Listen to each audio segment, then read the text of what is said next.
Wilson.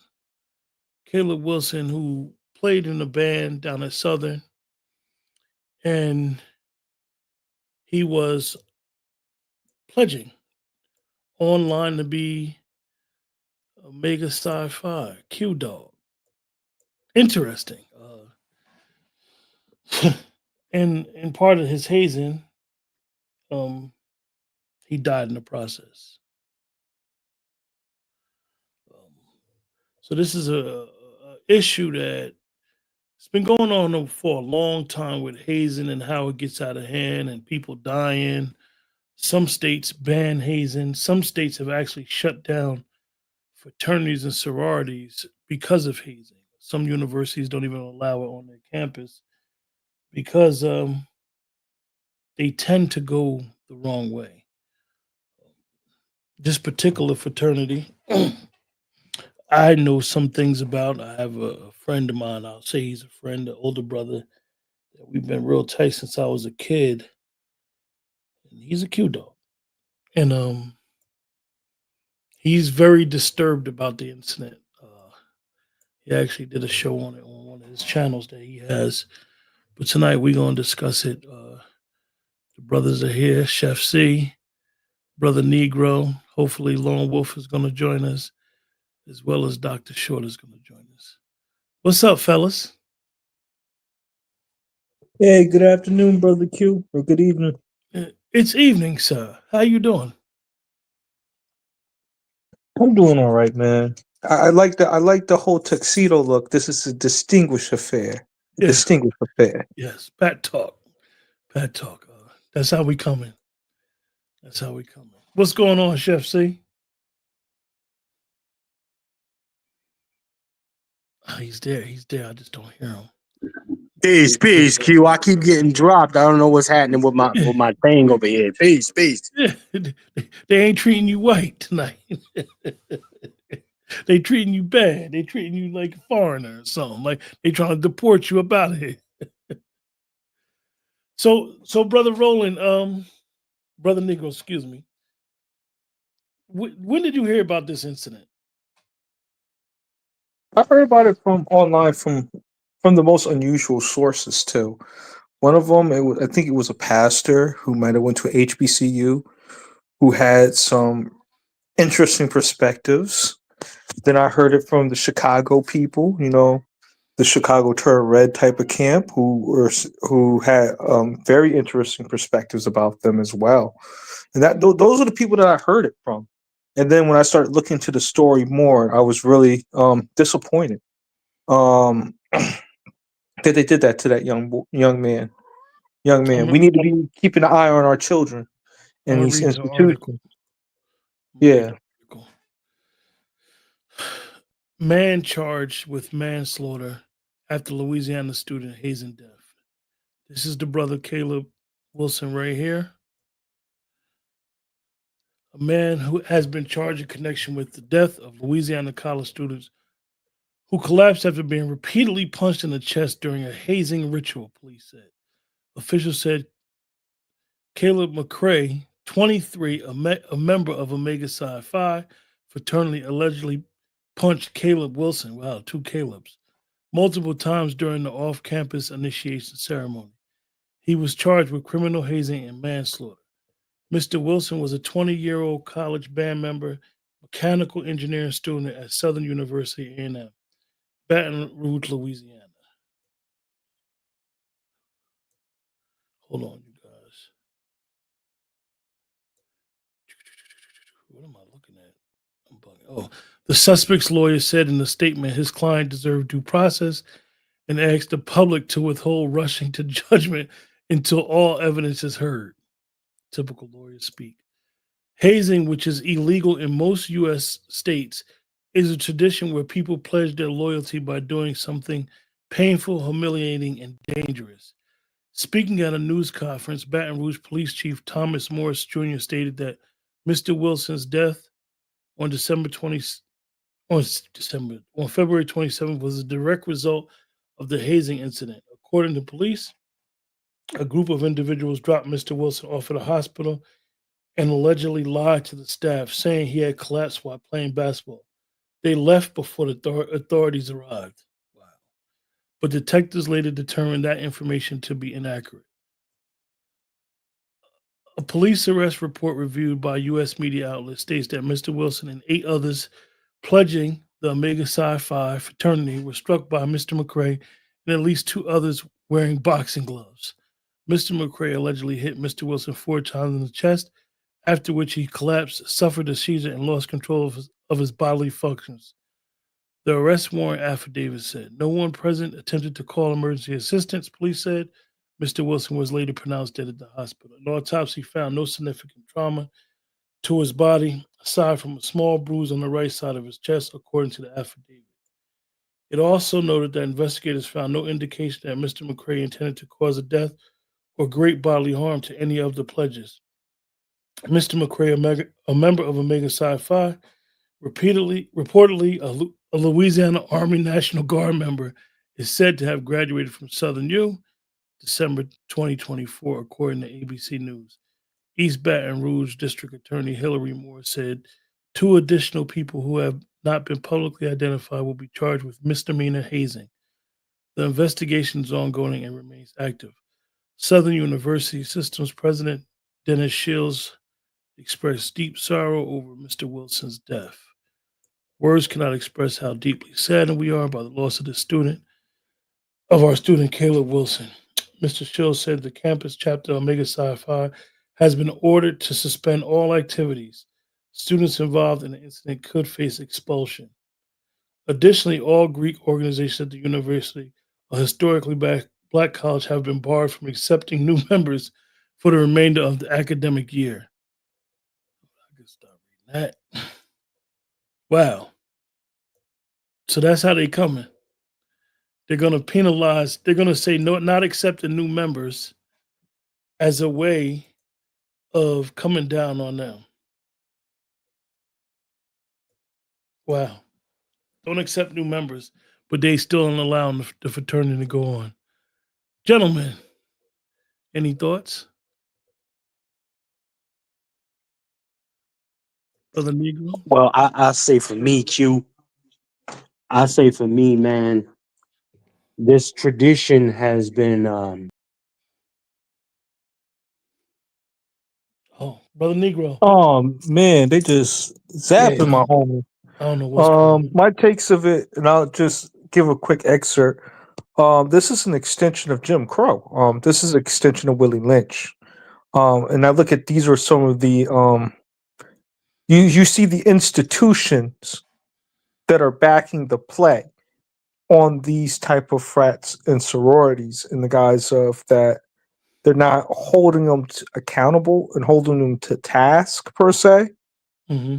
And the only way we're going to punish you is taking your membership away is not enough, which shows that there's something there that these institutions want to have these type of problems and these type of memberships and organizations at their institution, right?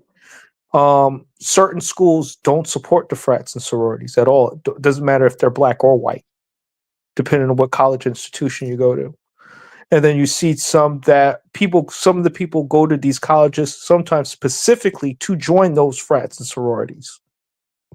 So it's a couple of ways that you can like really look at this. And in some regards, it could harm the retention of the school. So of course they want them there. But it's not every campus. WPIs don't want to have per se, depending on which ones. The elite ones, yes. But your WPIs that are like your state schools, the answer is sometimes no, depending on the state school. I know that the ECSU Eastern that I went through and got my bachelor's from, they just started introducing them, I would say 2010 out in Connecticut. They were it got to the point where black people in that area, Willimantic and stuff, we weren't allowed to have our own frats and sororities because they thought that we were up to something. And so these are some of the things that I observed. When I went to more of like the elite schools, that means the private institutions. Mm-hmm. they had these type of institutions there. It was almost like they come hand in hand with your degree in some regards, if you get what I'm alluding to. Yeah, brother Negro, it's just funny, when I was I always tell people I went to college, but I wasn't a student.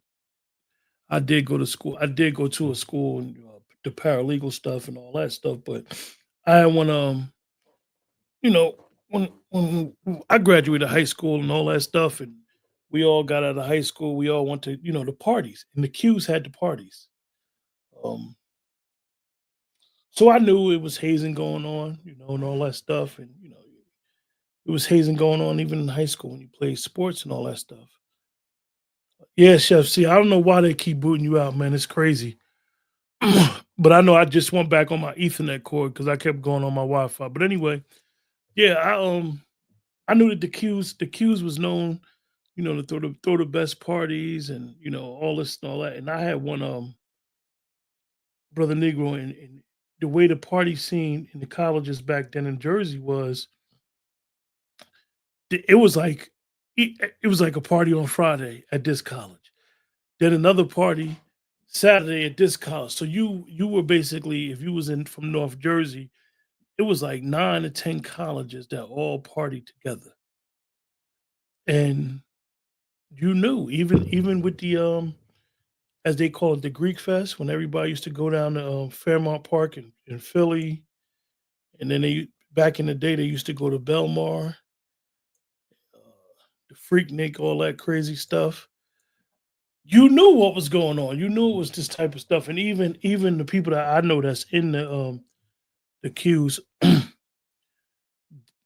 some of them even tell me now today that they're embarrassed for the stuff that they did when they was pledging. And I'm like, if you was embarrassed on the stuff you was pledging, why would you do it? I know you in your 50s, you in your 40s, and you looking back at your 21, 22-year old self, and you want to be a part of brotherhood, I guess. This young man went to try to be part of a brotherhood, and he got killed, man. That the boy dirty, man. Do you realize how hard you have to punch somebody with gloves on to hurt them? I mean, you hit somebody directly in the sternum, you could kill them. But look who was throwing the punches, brother. That was an army or a trained professional killer, right? Hmm. When you in the military, and it's not me to cast aspersion on the people who serve the armed service. Shout out to you. They're supposedly told with their training, it's not supposed to be used on American civilians, right? And to Hmm. see him engage in these type of decorum to uphold the standard of the Boulee institution or the Omegas or whoever the heck they are, right?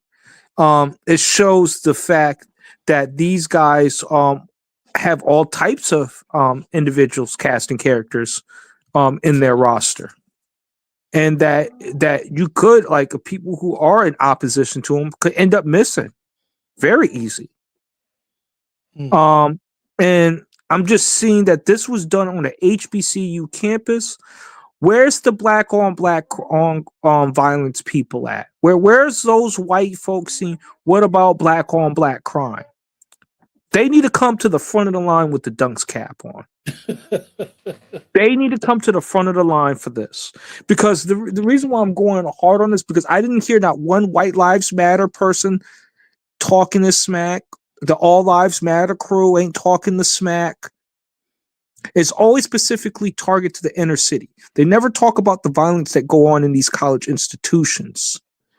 One directly amongst ourselves, or even to the ones that are white supremacists that are on the campuses, which there was a couple examples even in Connecticut. So, I want to know. I want to know oh yeah, yeah, chef, yeah, you're right. Where are they? Yes, that's what I'm where's the saying. Divine Nine, the Ski Wee? Yeah, where they at? Where are they at? Like, I have a statement Omega Sci-Fi, the Q Dogs, they made a statement. I'm gonna read the statement, but like you should see this all over the internet. You should see this on all these social media sites because at the end of the day, this man want the Southern, and y'all know to be on that Southern band, he must be really good. 'Cause Southern band ain't no joke.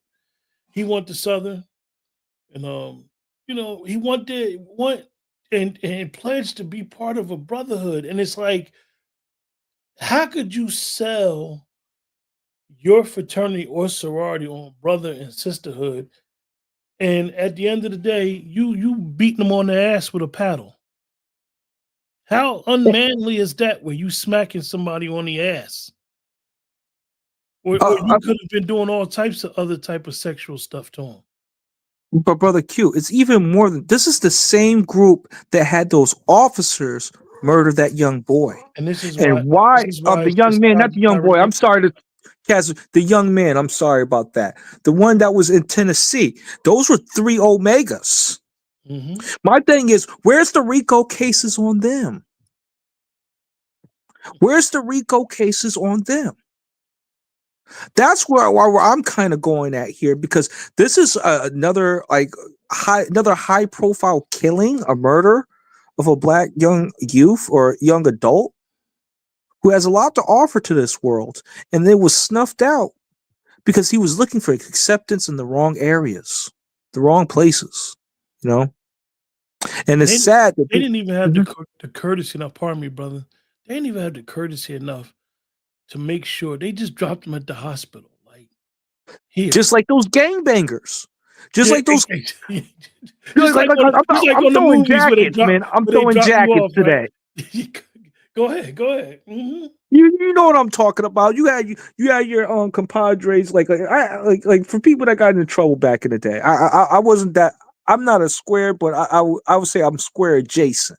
I know what I'm Men saying. died in North Africa fighting the Germans. Black men died at Anzio Beach, at Palermo, at Naples, to free Rome, to free Paris, to free Europe. Damn it! We died to build America. And America has rebuilt Germany and Japan, and the nigger is still suffering and dying in the streets of America. Just like that. Just like that. Man, Farrakhan going hard this afternoon. Mm-mm-mm. And that's what I'm observing, brother Q. Why are we not viewing them as a gang? Why are we not viewing them as the progenitors or some of the contribution to black on black violence and crime in our community? Um, it was guys like shout out. I'm not gonna put him too far in the front street. Shout out to brother Mark Carter. He even said that some of these D9s were working with gangbangers, destabilizing the black American community, the Negro community. So They don't do nothing these they things, don't do nothing but gatekeep, and then they all say that they're the talented 10th. That's what they try to claim. Oh, we're going to be the talented 10th. And the reality of it is they condone a bunch of fuckery in our communities, and they should be deemed a gang. They should. I want them to lose their nonprofit. The Omega should lose their nonprofit status, their tax exempt status, nationwide. So this is the statement from the leadership. It is with profound sorrow that we extend our condolences on the passing of Caleb Wilson. His loss is deeply felt, and our hearts go out to his family, friends, and all who were touched by him. Caleb was more than a beloved son, grandson, brother, nephew, and cousin. He was a scholar, an exceptional member of Southern University marching band, and passionate, dedicated leader in student life. We have been informed that the local authorities have launched an investigation into this tragic incident, and we fully support their efforts to seek the truth. Currently, our foremost priority is standing in unwavering support of Kayla's family. We have extended ourselves to them, and we are ready to assist in any way possible during this difficult time. We recognize that many of you may have questions and we have actively working to gather accurate information. In the meantime, we ask for your patience, your prayers, and solidarity as we honor Kayla's memory and support those grieving his loss. This is by Ricky Lewis, Grand Basilius, Omega Psi Phi Fraternity. I don't want to hear that crap. Yeah, Chef C. It's lip service. It's lip service. Nobody wants to hear what he's talking about. At the end of the day, they should get sued. They're liable.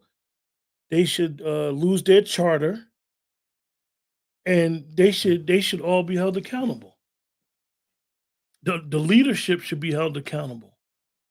The leadership should be charged with the death as well. They're complicit. That's why I said, brother, the RICO charges. Where are the RICO charges? Where is the conspiracy? The conspiracy to commit murder or manslaughter due to the fact of hazing. Those are the perspectives that I would like to see. They do this to rappers all the time. This should be a walk in the park, right? These are school guys. You should crack them like eggs.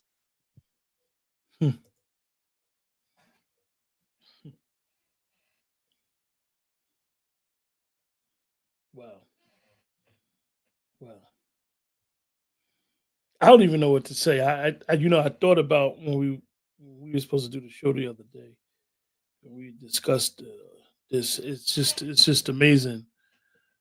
Not amazing that this happened. It's amazing that this continues to happen. They actually have a law in reference to hazing. Hold up. It's called the Max law, Max Groover's law. Now this one particular one. This is in California. It increases the penalties for hazing that results in serious injury or death. This law is named after Matt Carrington, student of California State University, who died in 2005. So, like we said, a bunch of states, this stuff is illegal. I'm surprised it's not illegal down there in Louisiana. Yeah. Okay, brother Juan. The wolf is in the building. The wolf is in the house. Well, I'm quite sure you're up to speed, brother Juan J. Johnson.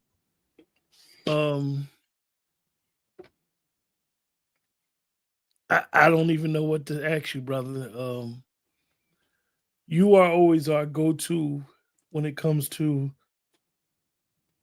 law enforcement and having a job or having a responsibility where you have to have extreme discipline because you're trained to not inflict pain. You're trained to kill. That's right. You don't know anything. You were trained to shoot center mass, so you weren't trained to shoot nobody in the leg. So when we have these type of incidents, it's always great that you are part of what we do with Pat Talk.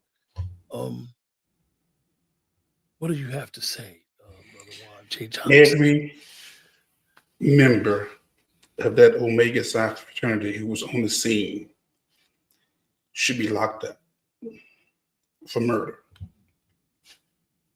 Now, I know the charge read manslaughter, but they dropped that boy off at the hospital and left because they knew they were wrong. Not just that, they changed his clothes. So we don't even know what his original clothes was. As far as we know, he could have been defecating himself. Could have been some blood. Yeah, they said he got hit so hard that he lost his bodily fluids.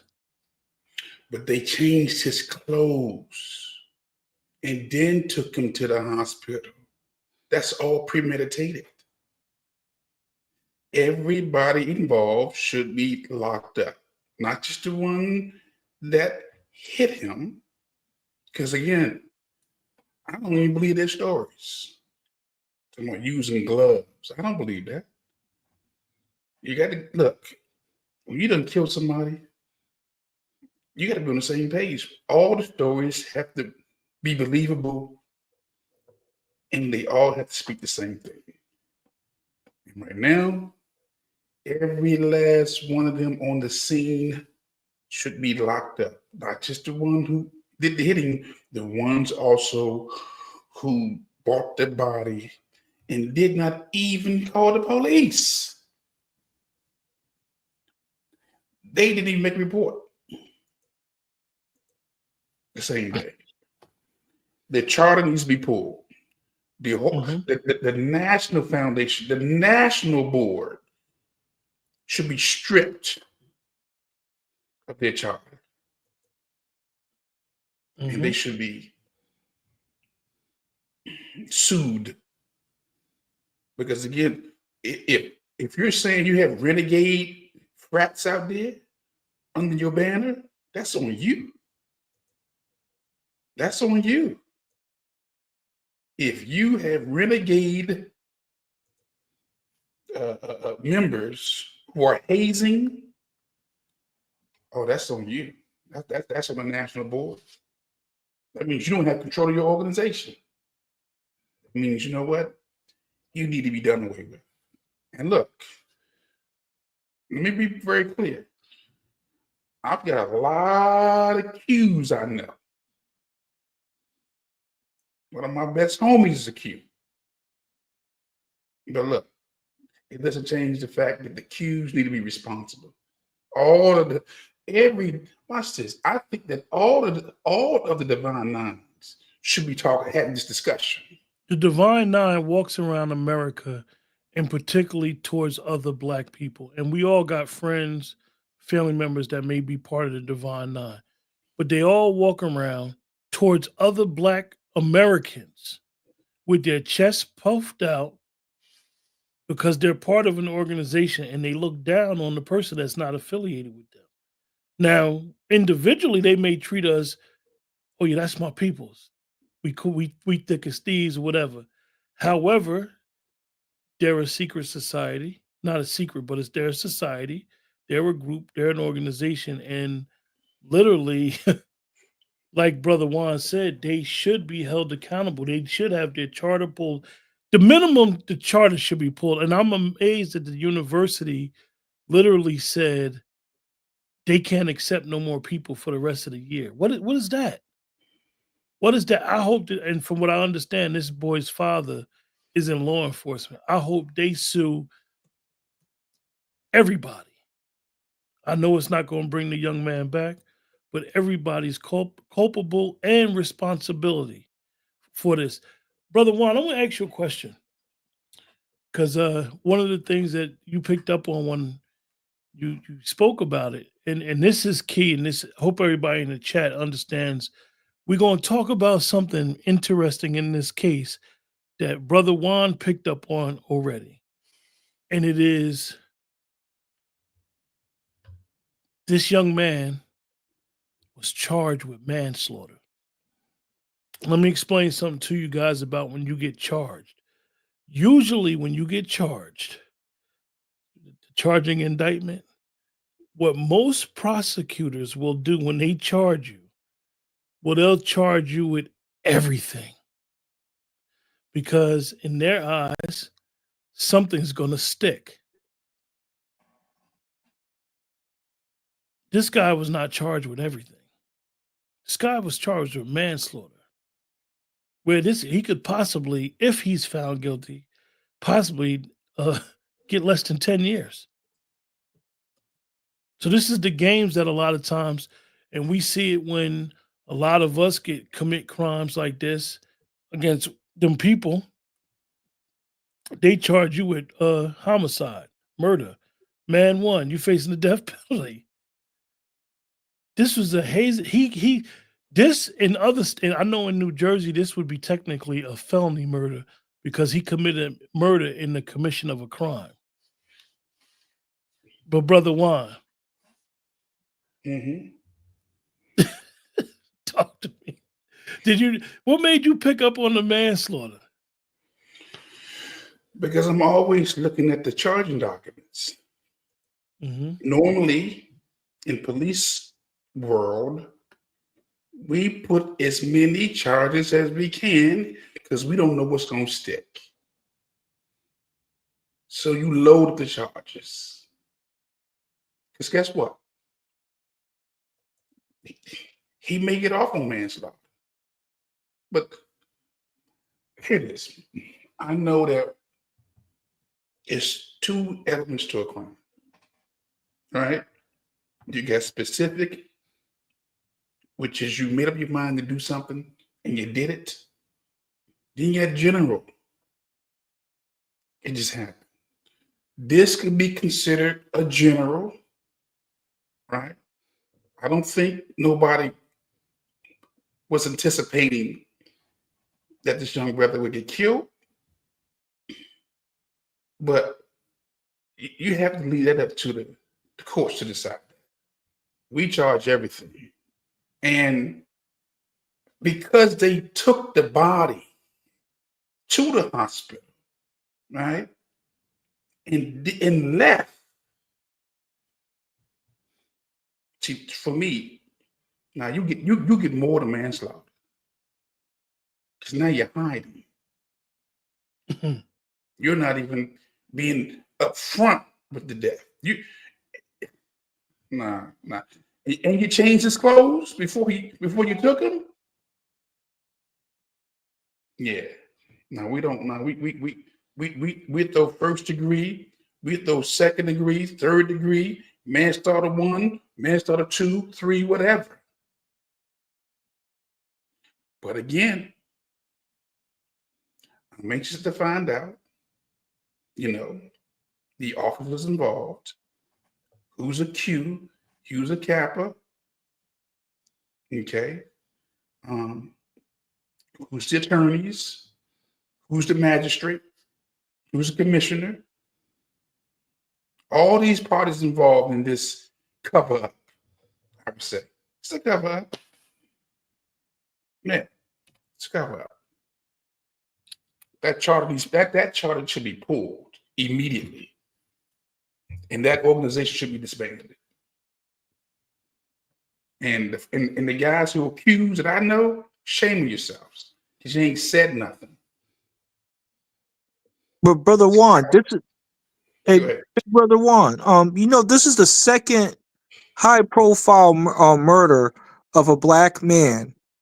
At first, it was the 3 out of the 5 cops that murdered in Tennessee that murdered that black young man over some entanglement. Then you got this incident now where this young black man was viciously beaten and harmed. And why are we not looking at this as a murdering factory or as a black on black criminal enterprise that's targeting our best and our alleged best and our brightest people? Alleged. And I'm using that very strongly because I know that there's a lot more real people outside those organizations than in them. I think that the Divine Nine are so embedded into the fabric of this country at all levels of government, the juries, policing, it's not as easy. It's just dissolving them. It's just, but again, because it's so many of them out there. They're in every institution, you name it, education, entertainment, law, politics, you name it, they're everywhere. Okay. You got people that have pledged that they're not even really active, but they still will say, "I'm part of Divine Nine." Like Brother Juan said, that they're hopefully Dr. Short will be joining us shortly. I know he wanted to definitely speak on it because he has some history with dealing with them when he was at Howard and so forth and so on.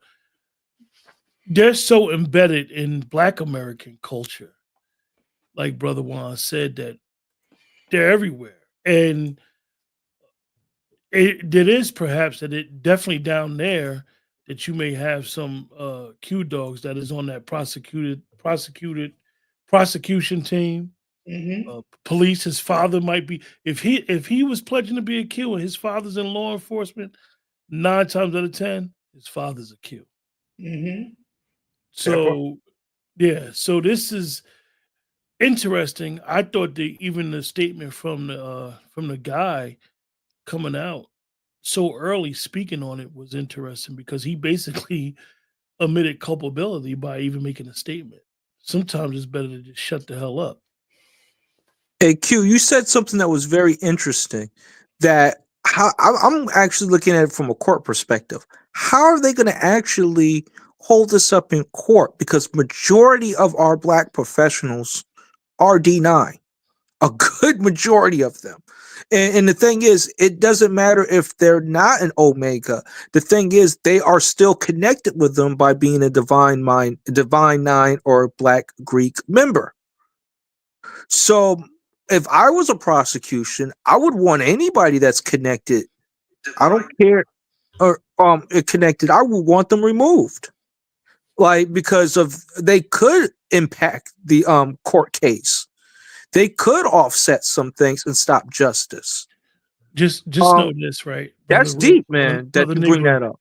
what's crazy, right? When we speak about these people in this organization, I can guarantee that if all three of us was part of this organization, we would not be doing this broadcast. Oh no, we be silent. They would not be doing a broadcast talking about it. Oh yeah. Yeah. If his father or anybody else is in his family is accused, they're still going to consider this guy who killed this young man their brother. It's an oath. They've pledged an oath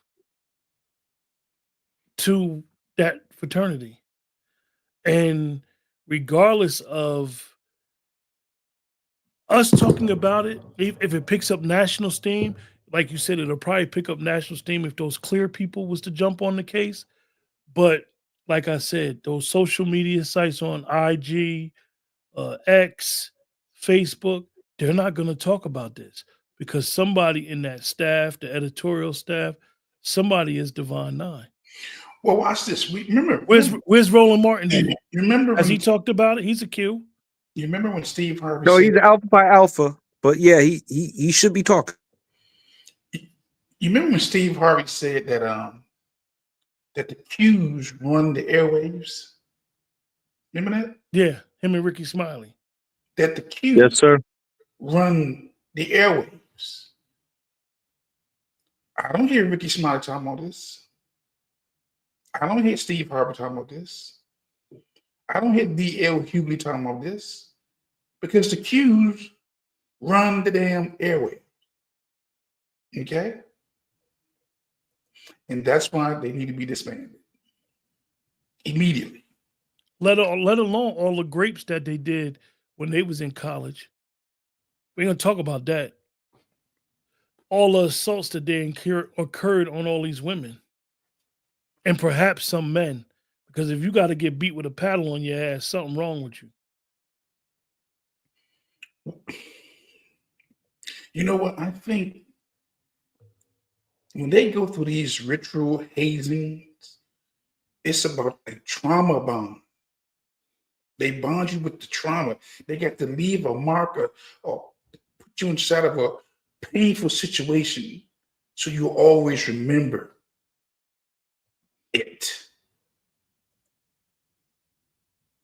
Yeah, you're bonded by it's almost you bind it by that trauma bond, by that painful situation. Because Shaq's a Q. He ain't talking about it. Yeah, because when you talk, he said Shaquille, not even, yeah, because they don't. I mean, everyone I know that's played some type of way, they've had some type of violent or some type of physical or some type of altercation that sealed the deal. Okay. And some of them sometimes never recover from that. Okay. But so he went to college for brotherhood and got killed.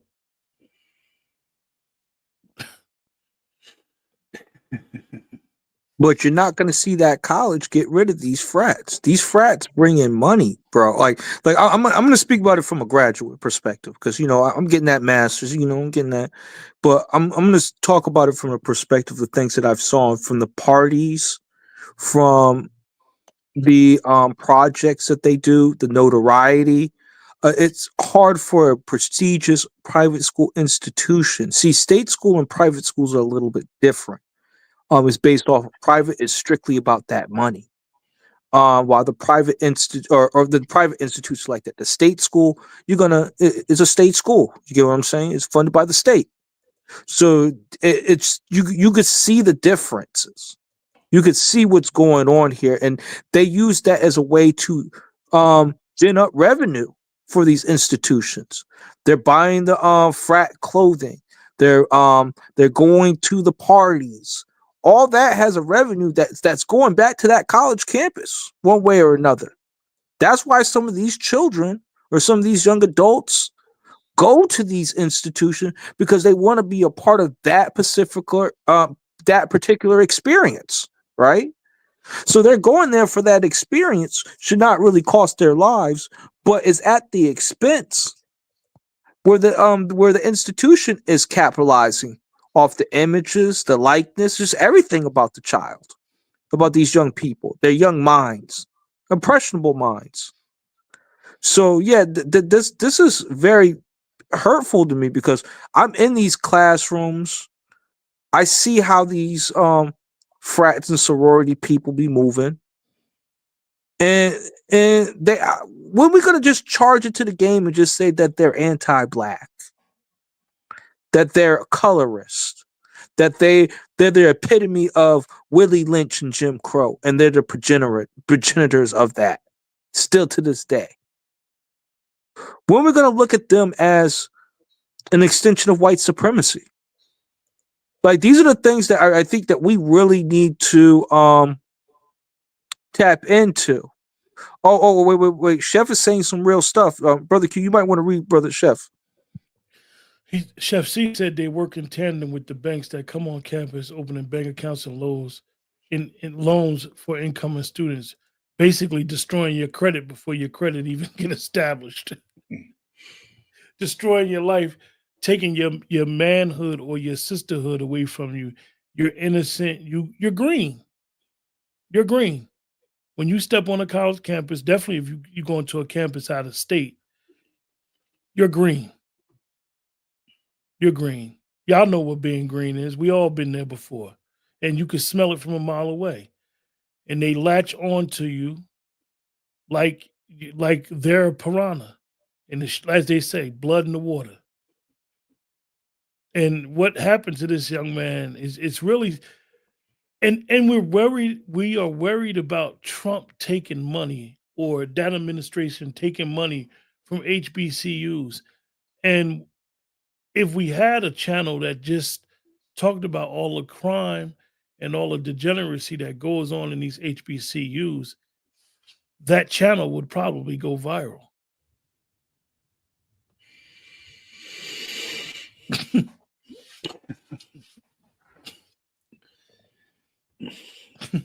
Facts. But brother, they're at the WPIs too, these black frats. And I'm gonna give you an example. When I was at what's that school? Johnson and Wales. Shout out to them. Half of their frats were gay. I'm just gonna throw it out there. So I was just going to walk across the green. They had a party. Any man that lets another man smack him on the ass is something. He has an alternative lifestyle. I'll just use that word. Fact. Be politically correct tonight. Okay, yeah, my bad. We'll be politically correct. But the point that I wanted to highlight is that they were doing the most raunchiest dances, the most it made black folks look bad, bro. I'm just gonna keep it 1,000. It made me feel bad as a black person that they were acting in a provocative manner. And they're doing this in front of a whole white audience, right? So, like, I'm never a fan of these guys because of what they do. I look at them as an extension of white power and white supremacy. And honestly, if there is a thing called black supremacy, that would be it, because they're oppressing us. I'm just going to keep it 1,000.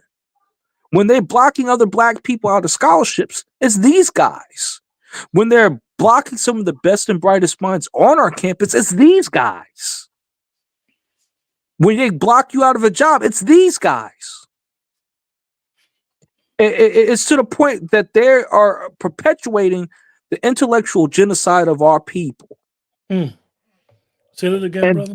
Say that I again. said that they're the progenitors, or they perpetuate the intellectual genocide of our people when they block out a potential doctor, when they downgrade a black student that has the potential to do something that's positive for our people and the upliftment of our people. That's why I go so hard on the Boulee and stuff like that, because I'm around in their classes. I see how they move. These are the people that are directly against me when I'm writing stuff in the interest of black folks. They're the type in an online classroom to try to undermine you, Tether or Black American. So the battle's in the mind. And if you have people that's out there trying to intellectualize our genocide and not putting it into the right framework, they are part of the problem. Black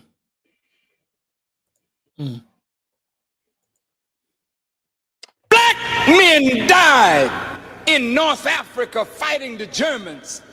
Black men died at Anzio Beach, at Palermo, at Naples, to free Rome, to free Paris, to free Europe. Damn it! We died to build America. And America has rebuilt Germany and Japan, and the nigger is still suffering. I'll say this.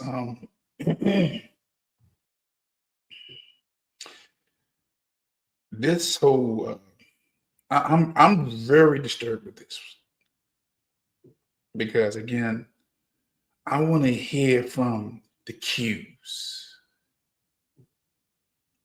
When are the Qs going to cross the line and say, you know what, enough of this? When are the Qs, the Catholics? Because I'm going to say Qs right now, because the most popular ones recently was. Matter of fact. Go ahead. Everyone in the chat.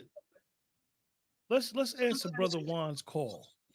Tomorrow, everybody just go on their social media and say, where are the Qs? Mm-hmm. Everybody post that on Facebook, Instagram, X, TikTok. Where are the Qs? Yeah. Post that on your social media tomorrow. Where are the Qs? But we boycotting fucking Target for something that don't even got nothing to do with us.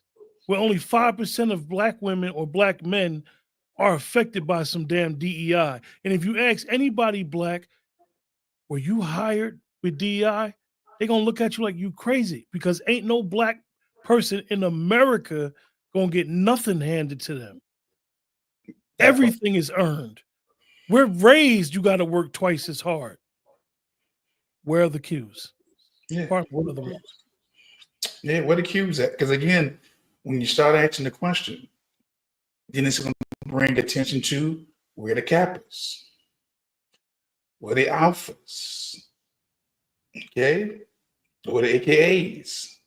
Why do you go silent right now when you should be the loudest talkers? They should be getting ahead of the story, saying, you know what, this is wrong.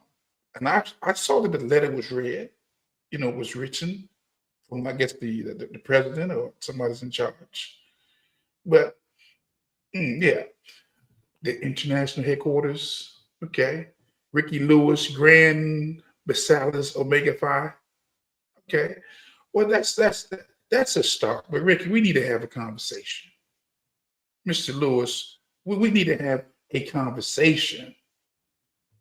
Why don't the Qs and the Kappas come together and the Alphas and all the lines sit down and have a group conversation before the whole world about the hazing in the killings that's been going on for decades? What about the judges? Huh? The attorneys. Got a lot of attorneys accused in campus. They're politicians. Huh? Most of these politicians we see on television belong to one of these Divine Nine organizations. Shout out to Benjamin Crump. Yeah. Why are you so silent? Huh? Everything must come under the microscope of truth. Say this again. Everything, everybody comes under the microscope of truth. And the Divine Nine, the Masons, the Boulees, you're not exempt from coming under the microscope of truth. But if somebody you got something to happen. If somebody lie and say they in a Divine Nine or wear their colors, they're the first ones to try to ostracize them and or harm them and say they're fake. They're lying. Yeah.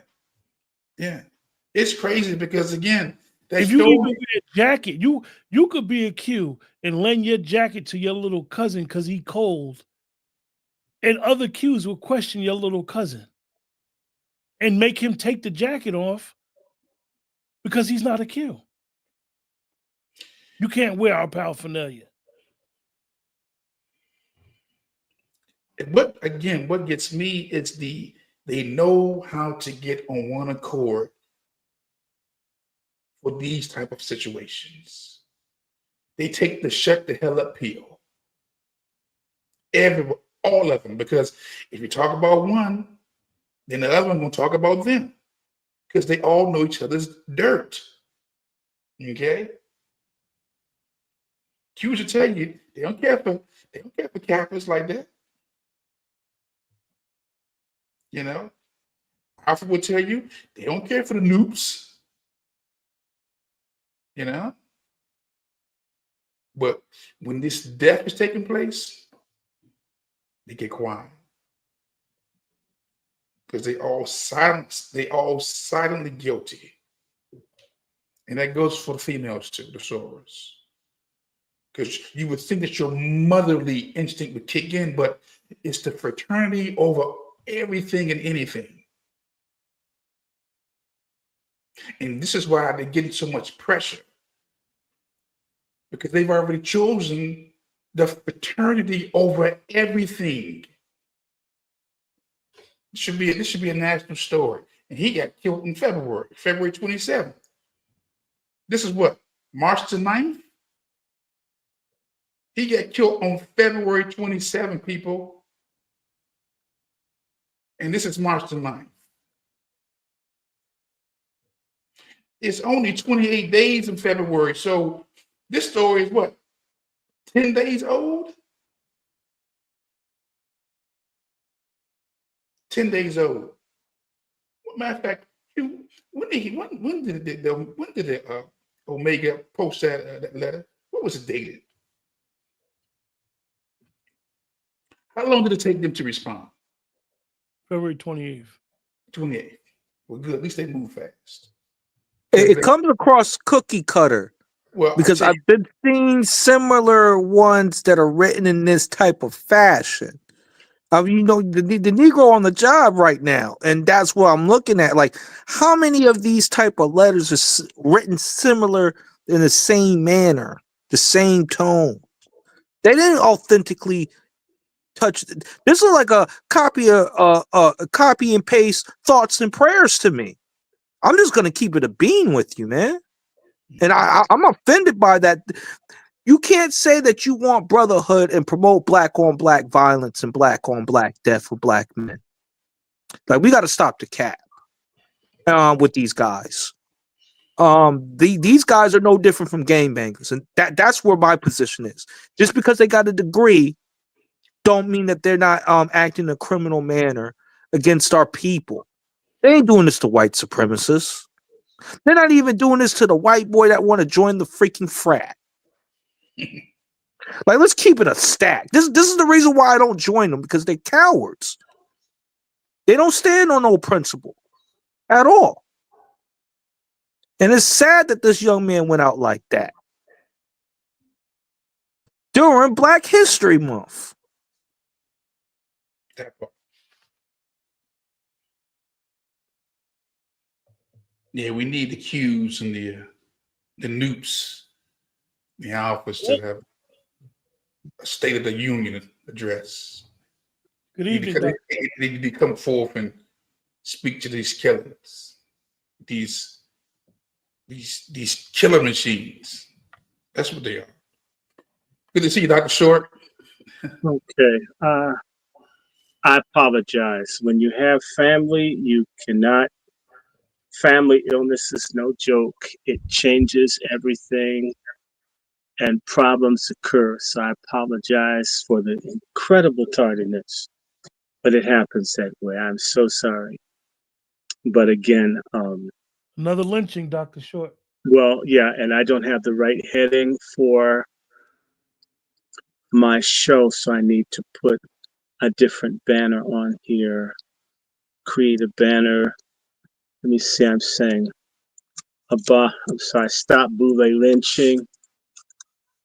That's what my show is about. To all the people listening on my platform, we can stop Boulee lynching by abolishing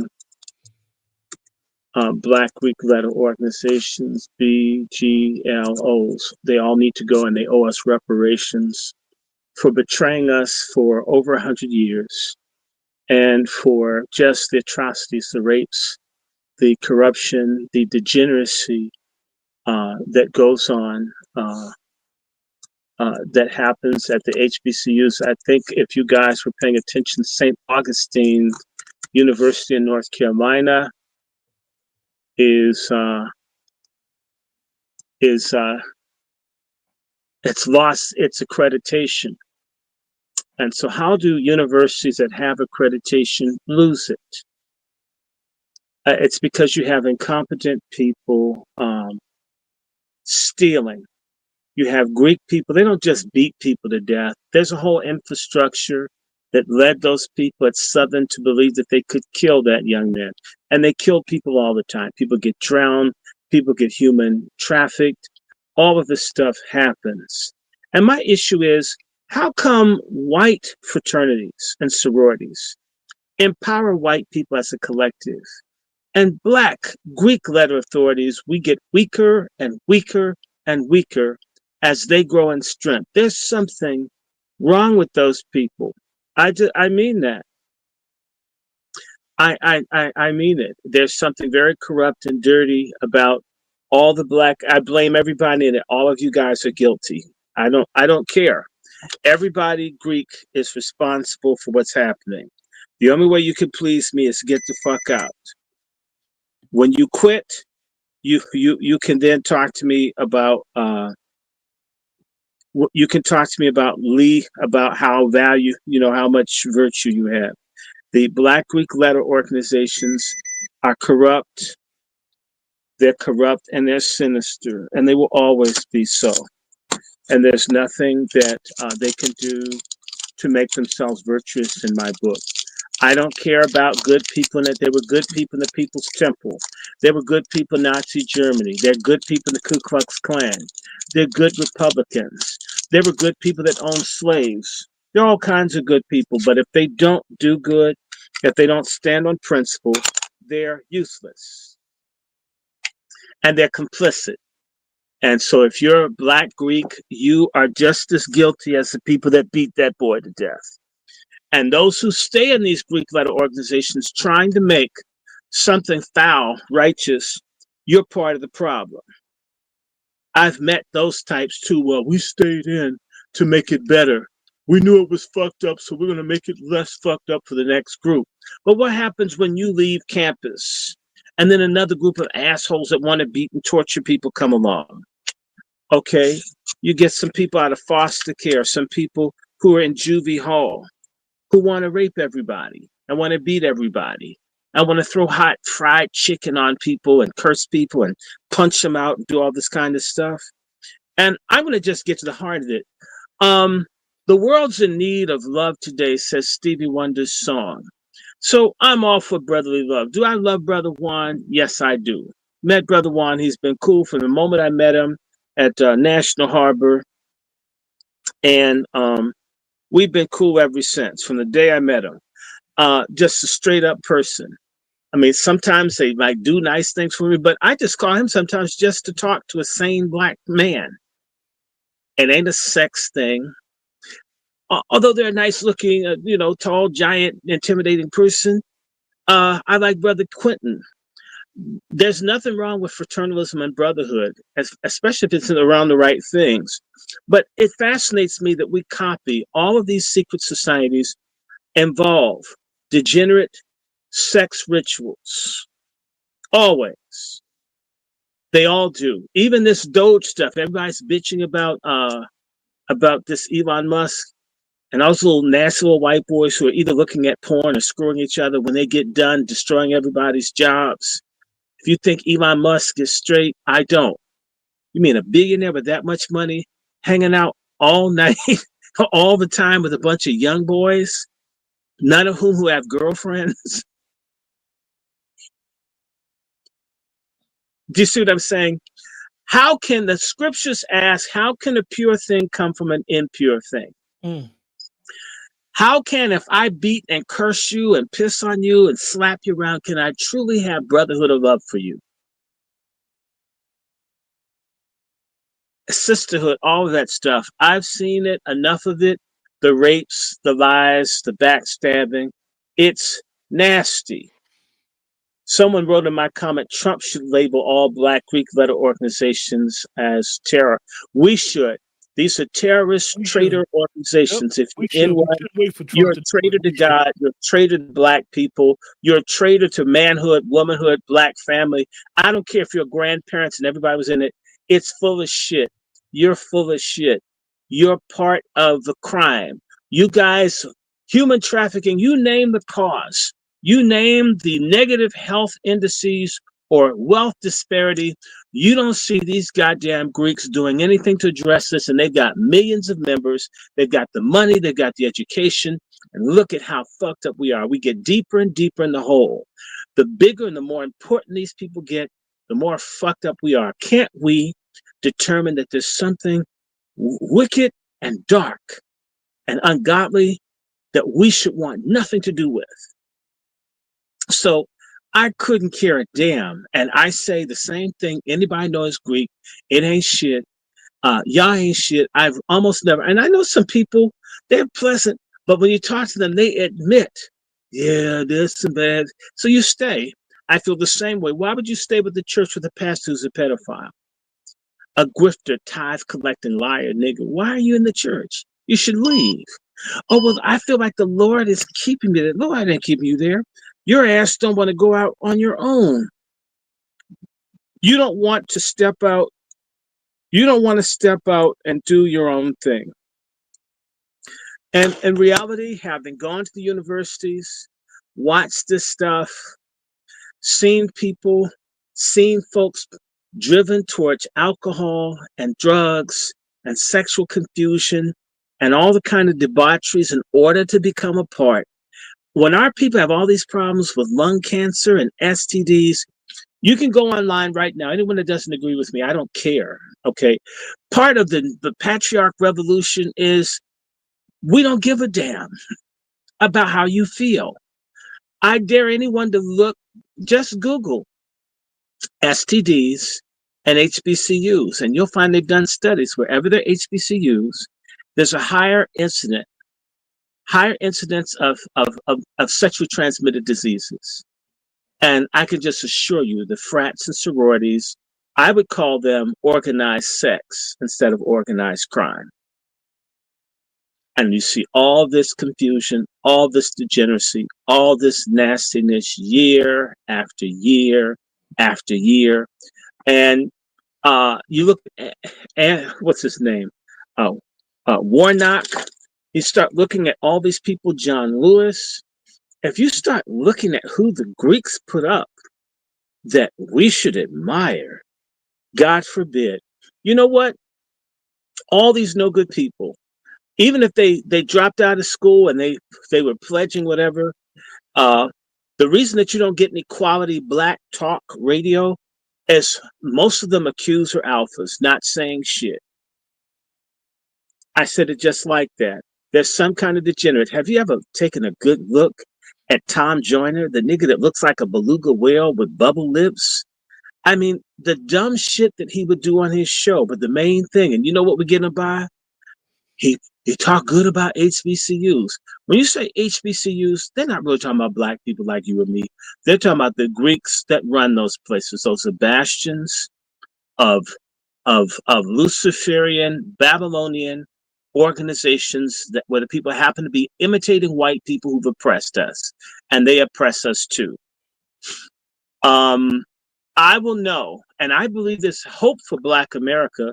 I'm seeing an increasing number of people who are coming out denouncing their membership in the LGBTQ. I'm sorry, not well, same shit.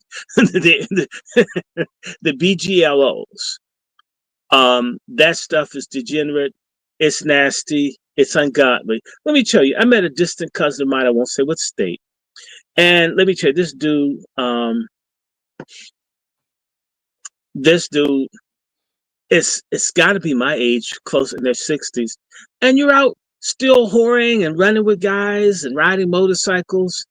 And I guess your wife is supposed to be happy because she has a nice big house, but she doesn't have real intimacy with their husband.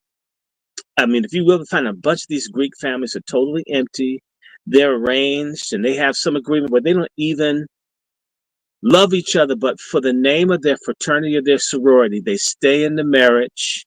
She may be seeing women, he's seeing men, or he's seeing women, and it's all empty. And these people also, you wonder why the black church is such a fucking shit ball. The pastors are Greeks or they're Masons. And by the way, the Greeks are all Little League for the Masons. And so, yes. And no, you can't be a Christian and be a Greek at the same time. You can't. And so you're a liar, and you're a liar, and you're going to spend eternity in hell. You cannot be a Greek and be a Christian. You will be a Christian or you will be a Greek. You can't be both. We need to stop. The big problem with black people is everything's fucking wiggle room. Always looking for a way not to have an absolute. If we're not absolute for what's right and what's good,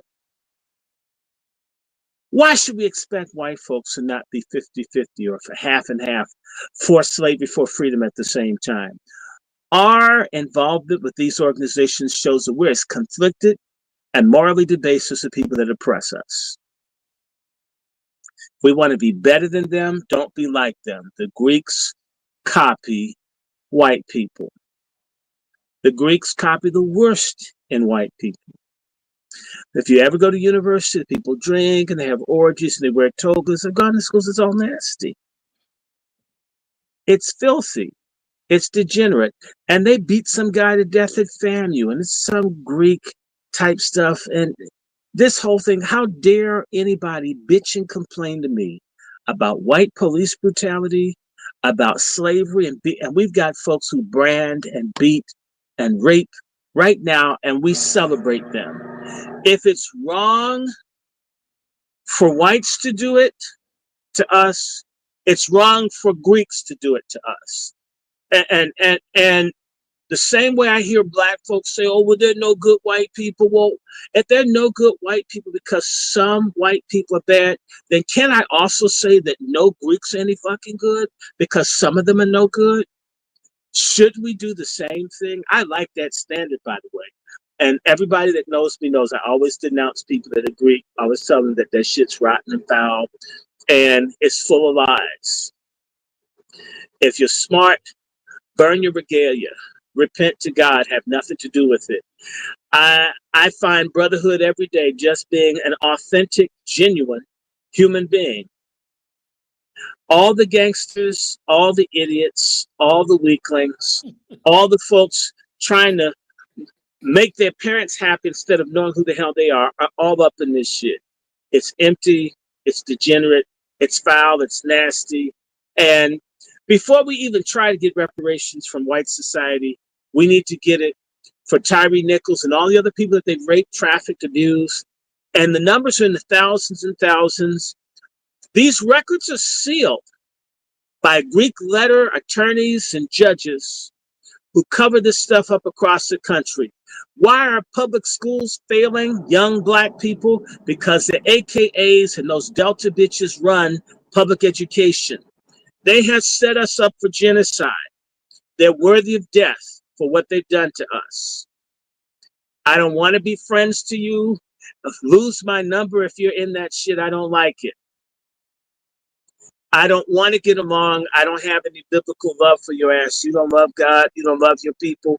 What fellowship do we have? Get away from me with that stuff. And that's how we're going to have to be.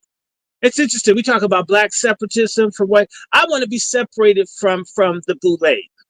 I want to be a separatist from black people that are scum and filth who are pulling us down. They're like lead weights in a swimming pool. We're going to drown trying to carry this shit on our backs.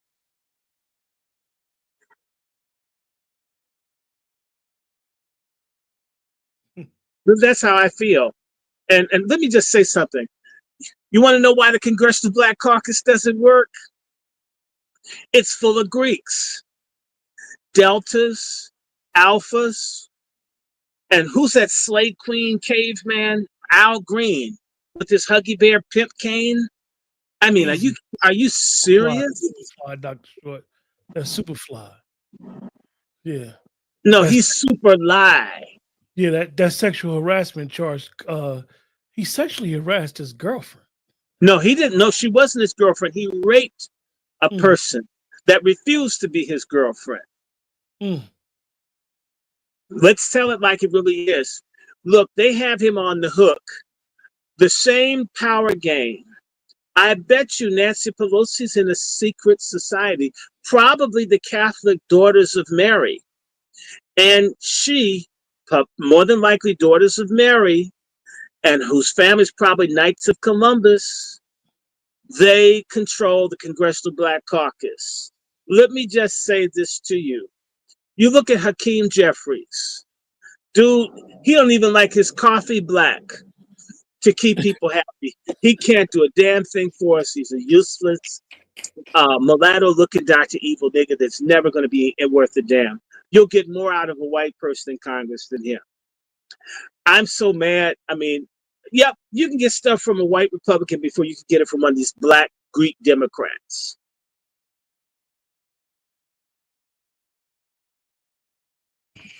Keep cooking, Doc. Keep cooking. I'm just saying. I mean, to hell with him. I mean, Jamal Bryant, he's Greek. Fannie Willis is Greek. That incredible hawk-looking bitch, Letitia James, is Greek. You keep seeing all these filthy people. Well, that bitch, what's her name? Croc shit. She's got enough lace to be a lingerie factory. She's Greek. Maxine Waters is Greek. Warnock is Greek. And they're dead to us. They're useless. We'd be better off if there wasn't but like maybe 2 or 3 black members of Congress that were standing 10 down on business for us. I couldn't care damn about the rest of them. All of them make me sick. I don't like any of them. You know, we had black leadership when white folk were trying to kill them. All these folks are living in their 80s and 90s. They'll let you know they're not about shit. When you're really doing something for black people, the way reactionary white folks are, a black person handing out candy is a dangerous revolutionary communist. That's how so extreme certain right racists are. If a black member of Congress was truly doing anything to uplift us as a people, their ass would have been hit with a scandal. They would be getting death threats every minute of their life. They'd be getting harassed. That's just how it goes. When you see these big mega churches and somebody has a spray painted nigger or tried to firebomb it, you know they're not shit. Let's just start with the Potter's house. When they spray paint nigger, and they should use big letters because Jake's is morbidly obese anyway, I would know he was about something if they spray painted nigger on his church. The fact that that place is safer than Fort Knox lets me know he's not doing nothing for the rest of us. If Jamal Bryant were really for black people, they'd be all into him for tax and child support. They'd be on him. When you are for black people, you incur the hatred of black people and everybody else. When you're not for black people, folks give you a pass until they get tired of you. So I assure you that the Black Greek letter organizations that are allowed to exist on white campuses, the same ones that won't let you have black studies, that don't have any books about blacks in the library, they don't have any black faculty, but they'll let these Greeks. And I'll just tell you my favorite or my unfavorite story of being a student at UVA.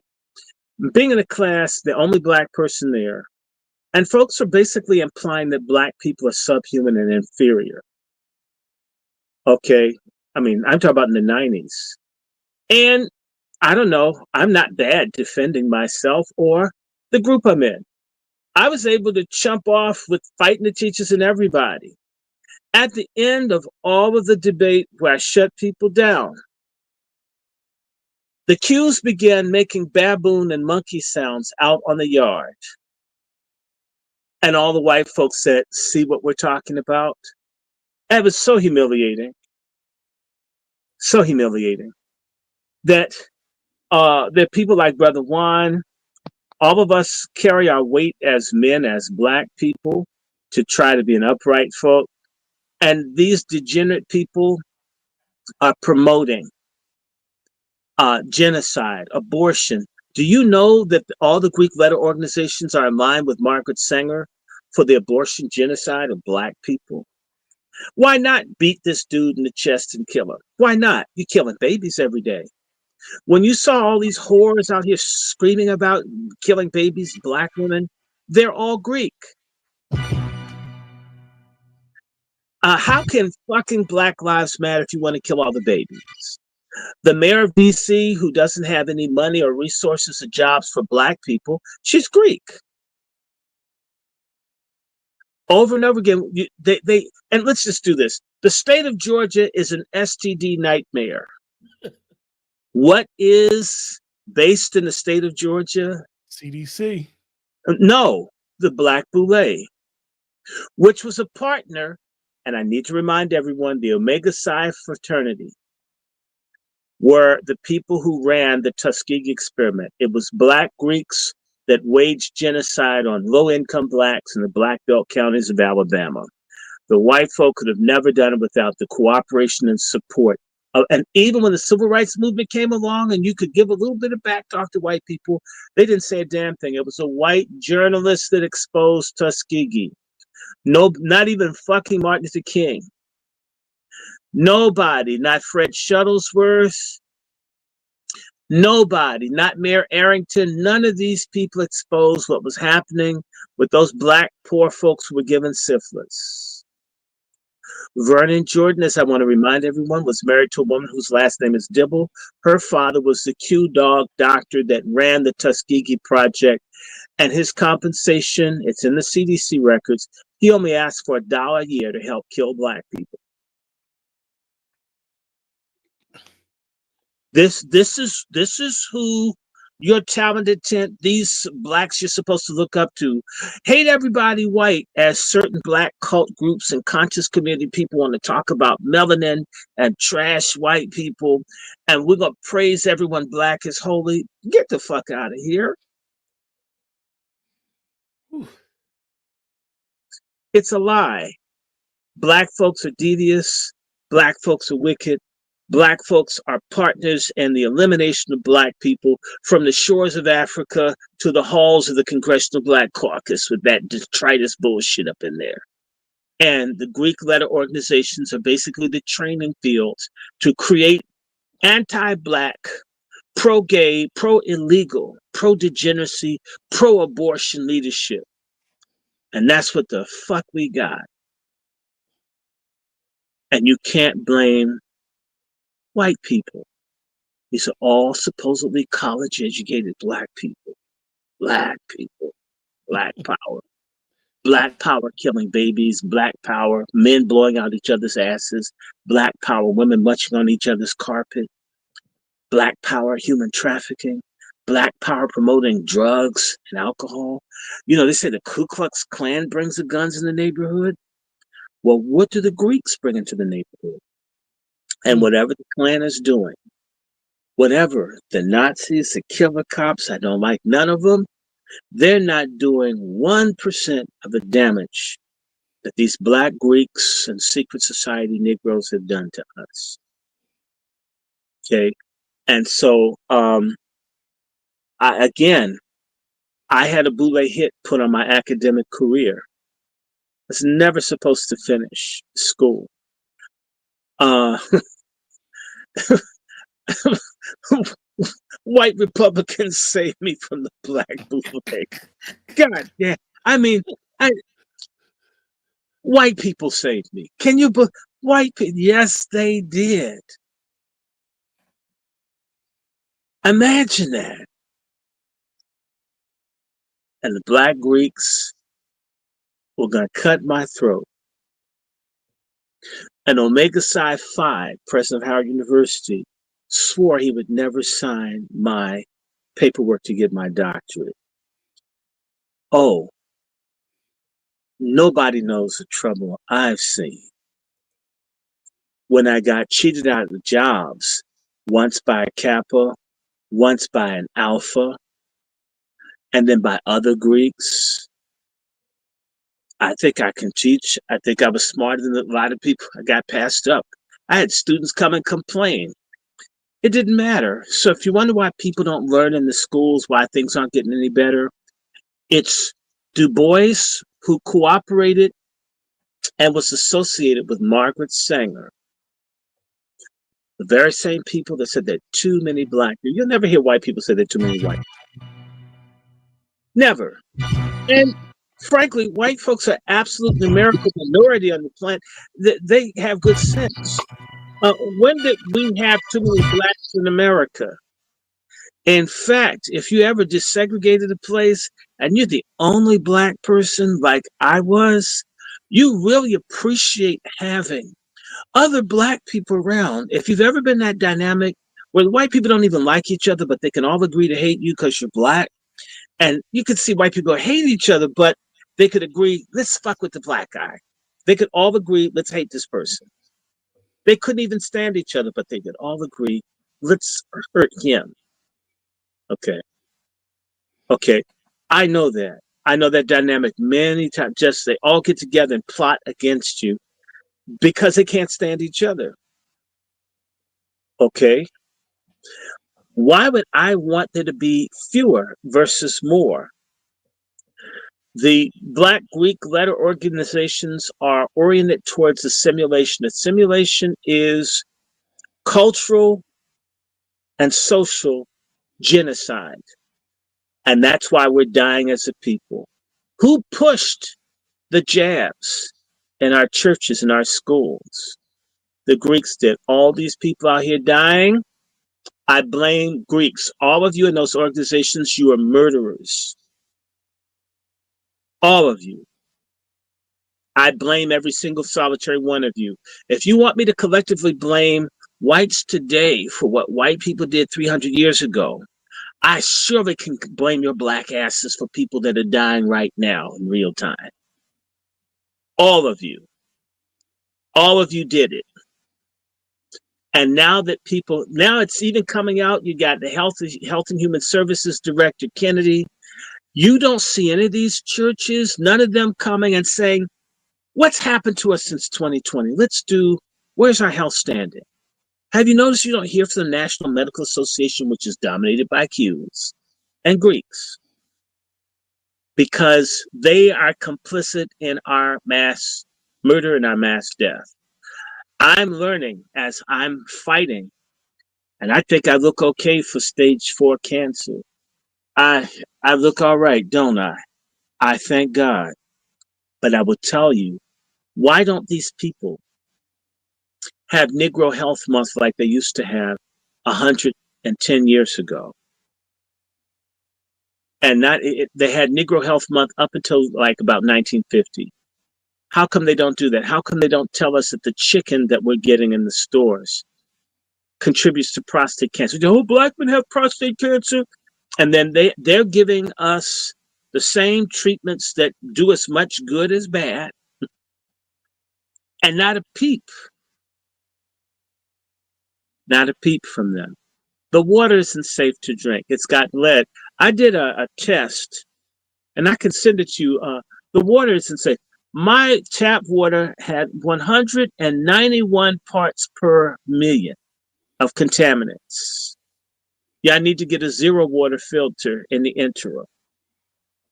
The water's not safe. Blue cities with black mayors and city council members. We're not even talking about taking on white supremacy or even taking the peak police union. Let's just work on safe drinking water. Let's do something about resuspended lead in the air that contributes to learning problems, birth defects, high blood pressure, and violence, and cardiovascular problems. Let's just stand on health. You won't find one damn thing that these Black Greeks as a collective stick to. They do stuff at certain times in the year to promote their organizations, and it's defensive to protect themselves from people like me who expose their crooked black asses. To hand out some school supplies, fuck. Why not establish some schools where the supplies are already there? You're going to give us school supplies to go to defective schools that you run? That's amazing. Black Greek mayors who gave away public housing to white developers for crumbs. It's illegal to sell public housing property, the public's housing, to private people. A lot of black homelessness is caused by Black Greek treason. There was a bank up in Brooklyn. You know the bank I'm talking about, Brother Q. I think I'm forgetting the name of the bank. But Black Greek ministers stole all the money. Nobody really went to jail, maybe one or two people, but they stole all the money. You ever wonder? We had a capital city bank in Atlanta run by Greeks. It got shut down by Obama. Obama and them shut down banks all over the country. Black Greeks said nothing as a little bit of few banks black folk had were being destroyed by the Obama administration. I could just sit there and talk all day long and say, where do these people ever stand up? Only thing stands up are their sex drives. Hey, Dr. Schultz, I got a message from Steve Harvey for you.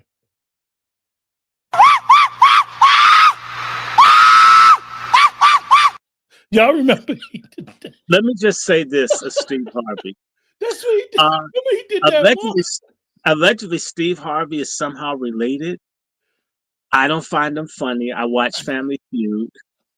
I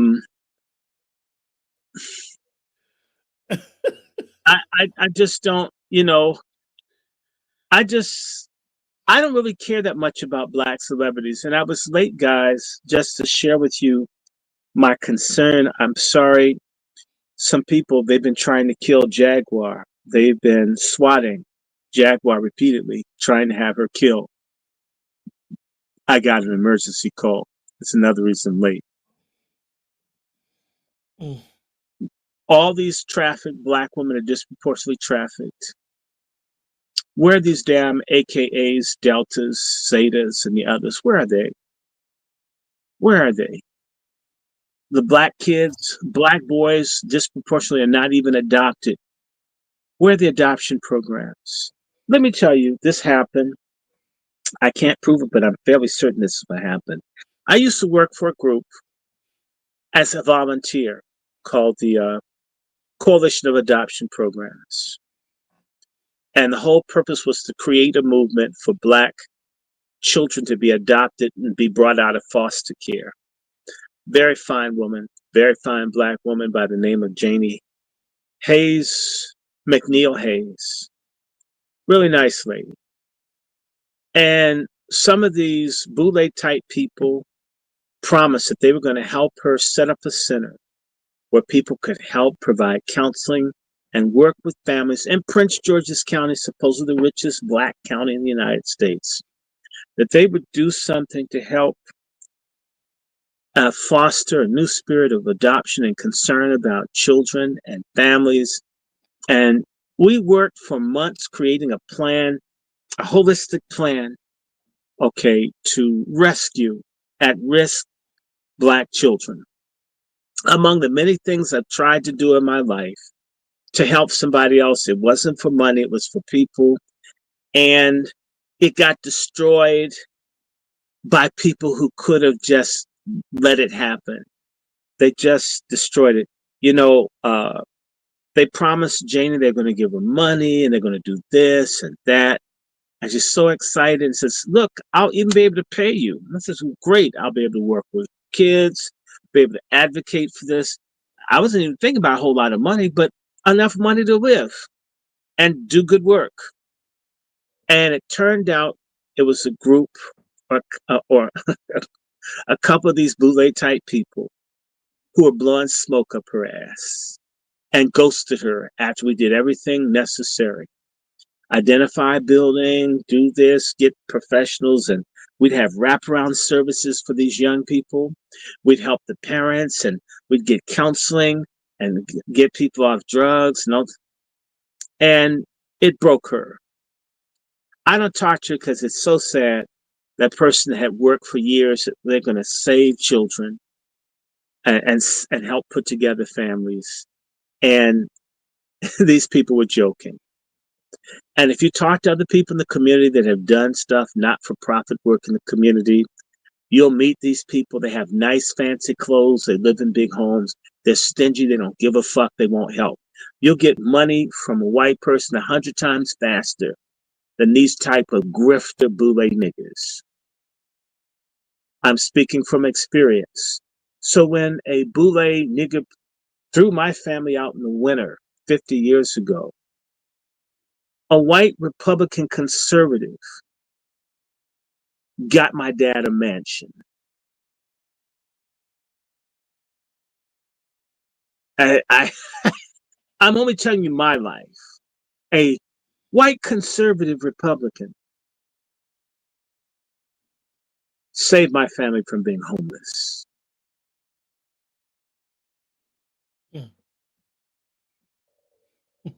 And I had these stories over. So when I'm not making every white American good, but there's some good ones. My ass didn't freeze in 1975 because somebody white cared about black people. The black person that made my family homeless was Jesse Jackson. I repeat. Excuse me, Dr. Short. Pardon me. Pardon me. Go ahead. The Greek people that made my family homeless were Jesse Jackson and folks who needed a trick pad to screw young women close to Howard. That's the reason. That's the reason you put a family out in the wintertime that was doing community work and help. This is visiting the jails, going to the hospital, feeding hungry people. My God, my experience with these people. If they hung from the trees, I can't say I could shed a tear. Again, my parents doing advocacy, helping people off drugs, doing this. And when it came time and someone decided we're going to violate the law and just throw your ass out, you got to get out. We bought the house. Jesse needed a trick pad. I'm just telling you my life story. White people to the rescue. I'm not saying that there aren't good black people that didn't help, but at that particular juncture, I'm talking about my parents being out doing stuff for poor black people by that time, 75. So that would make a good from, say, a solid 11 years of hardcore community organizing and church work from both of my parents. Drug rehab, prisons, all of that, and basically no help for you. And so I know these people are monsters. I know them. I don't want to be a part of them. I can stay in my little dirty basement and read books and talk to you guys. I don't want to go to their parties. I don't like them. I don't want to be in their gated communities. I despise them. And even when they send their kids to the elite schools, they're as fucked up and as stupid as kids from the projects. They are vile people. They are useless. You become a lawyer, but you won't fight anything. In fact, you're more likely to represent people that are killing black folks than trying to save black lives. They don't give a damn. And anyone who wants to defend this stuff is compromised and they're sentimental. And I don't have time for black boomer sentimentalism. Okay. So, I'm not here to try to like make friends. We're going to disagree on this. And Tyree Nichols, and there are lots of these cases. And in reality, if black folk were serious, and they're not, black people are not serious. Stop blaming white people for the state that black people are in. We should be serious. There are people that work at these universities and the legal offices that know about these atrocities committed year in and year out by these organizations that get sued. And by the way, when you join these organizations, one of the things that you have to do is constantly shell out money. They have to constantly shell out money for the legal cases because they're in trouble. Because some people do really stupid, evil things to people. So I could just say to you, if you're on a campus with a lot of Greeks, when Black History Month comes, they dominate it. They have the budgets, they've got the networks, and they make it seem as if they're the ones that represent Black history. Hey, Dr. Short, can I chime in on that part right there? Because you hitting on something. Because I'm in grad school and I'm dealing with that nonsense right now when it comes to these private institutions. Mm-hmm. Go ahead, Ron. Yeah, one of the things that I was doing with Black History Month, one of the things that they had was an N-word panel. This was put on by the D9s, the Tethers, and everything else. When I voiced my concerns of it, they didn't want to reach out to other Black organizations that was going to really teach Black history or teach about the Black heritage flag. No, they were designed to denigrate our people. This is what they're doing on campus, family. And then on top of that, they're even having white people be a part of Black History Month where they're getting paid off, but none of the Black folks that are Black American folks that are there on the campus can contribute. But when I see all the other ethnic holidays like Chinese New Year, Ramadan, you name it, they have the respected cultures a part of those holidays. Well, brother, this is the frustration that me and Dr. Short is talking about. They've hijacked the culture. We have to have a regime change in Black America. Say what you want. I don't have to agree with them, but I remember the Tea Party, the group of white folk that were mad. They raised some hell for whatever it was they believed in. Don't have to agree with them. I never see Black folk mad with Black leadership the way I've seen white folks go off on leadership. We're too much into, and it's from the goddamn Black church. Anybody with any position, we just worship, and anyone with any name gets respect and honor, whether it's due or not. They could be infamous like Megan Thee Stallion or Jamal Bryant, but more people give them likes on social media than you or me. Therefore, they have more worth. Our morals as a group are in the toilet. In fact, they're under the toilet, like Haile Selassie. I wish it were in the toilet, because if something's in the toilet, you can reach the bottom bowl and pull it out. We're beneath the bottom of the bowl. And there are a lot of spiritually dead people in our community that are useless, and they can't be saved. And these folks are helping to kill us spiritually. I'll point anybody to the book of Numbers with the prophet named Balaam. He was a prophet that was against the people of God, and his mission was to make the people sexually and morally perverse so they would be separated from God. The greatest weapon of the Hebrews was that they had the mighty God fighting for them. The only thing our people have ever had is the ability to call out for God for intervention. These people, not only do they promote degeneracy, they're the same ones pushing all of this bullshit conscious community stuff. So all this Egyptology and all these other things, it's the most wicked, degenerate thing. You make God angry when you have all this sodomy and pedophilia and adultery and all this wicked living. Why would God want to help such a people? There used to be some honor. I remember guys would hang out with ladies that were just their friends. It wasn't even a sex thing. We've become incredibly evil under the leadership of these people. And it's time for us to turn on them. You know what? Donald Trump hasn't been president 2 months. You already see white folk going to meetings, letting folk know how angry they are about change. They don't wait 50 years. They don't let you hold office 50 years and disappoint them. These folk get mad 1 week. We imitate white people in all the wrong things. We never copy them on the things that they get right. Like, if you represent me, damn it, represent me the way I want to be represented. If you don't, I'm coming for you like I never knew you. Say something bad about Donald Trump.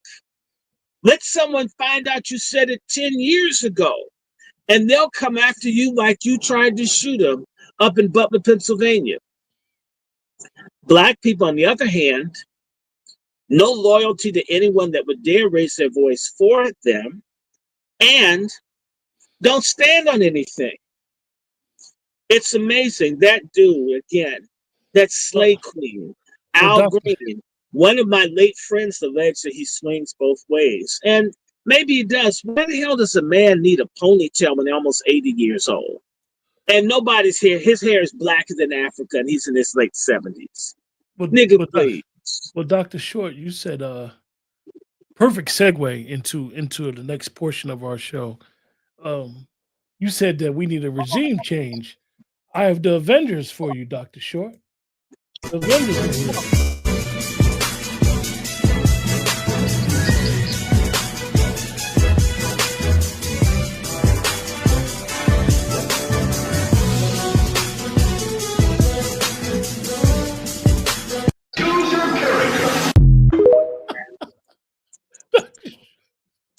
The Avengers are here.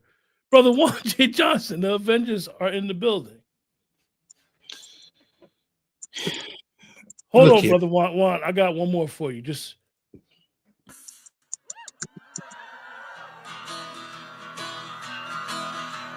this little light of mine, I'm gonna let it shine. Oh, this little light of mine, I'm gonna let it shine. This little light of mine, this little light of mine.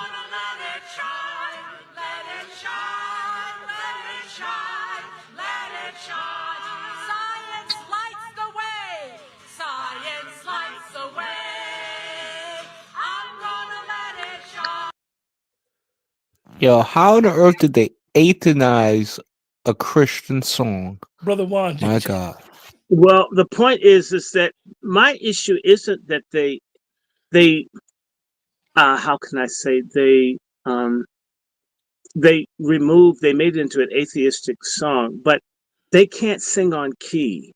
Okay, after 60 years of R&B, I'm sorry, you should be able to clap and sing on time. You've had enough exposure. If you're still clapping on 2 and 4 or whatever beat, if you're clapping on then you've got a problem. Mm-hmm. I got another video we're gonna go through. It's pretty long. We'll go through it piece by piece. Brother Juan J. Johnson, you got this expression on your face, beloved. I can't even find words. What did you feel about the Avengers? Trash. Choose your hero. And the thing about the Avengers video, those are people that are in Congress, women in the Democratic Party. The Republicans have responded to that video. They have a video of their own. I'm gonna play a little later, but I They, have a video. Go ahead, brother Juan. they remind me of a group of women who will send your children to war, but they won't go to war. Mm. So I can't get with people who I know that you don't have no problem sending our children to war, but you won't. You won't send yourself or your family. I think this is a joke to these folks, man. They can't be serious. If they are serious, they need to be gone. Oh, and I want to mention, I got a comment from a person. Their name is American Lady, and she said the people that try to advocate for our people are demonized and co-opted by degenerates, and many of us cheer it on. That's what's happening in the reparations space. We're morally bankrupt. Yeah. And by the way, it's not just the Boulee that's bankrupt. We're bankrupt as a people to put up with their filth. Really, there's just no excuse for this kind of degeneracy to just be unchallenged. It's just when you see Glorilla, when you see Megan Thee Stallion, when you see Lizzo, when you see a Diddy, and all this other stuff, these people revel in degeneracy and paganism. Mm-hmm. And in reality, part of why people did not run north with Harriet Tubman, part of the reason that they could not be convinced that they were slaves, if I can be honest with you people, is because slavery had a way of destroying the morals of people. Mm. Yes, it did. And those people therefore got used to having to sex up massa in the field hand, get a little bit of extra cornmeal for watch people get buck rope. A lot of people got used to it. The scriptures tell us, "Be ye not conformed, but transformed in the renewing of your mind." The Boulee says, "Conform to degeneracy, to paganism, to Luciferianism." Okay, the Boulee is conforming us to killing babies, to sodomy, to transgenderism, to race suicide. Mm-hmm. It's despicable. And God knows I'm not perfect. I'm not claiming perfection. But I'll tell you something. There's some things I just won't do. I can't do. I don't want anybody to do. And I'm not going to be party to it. And by the way, I don't ascribe any of that.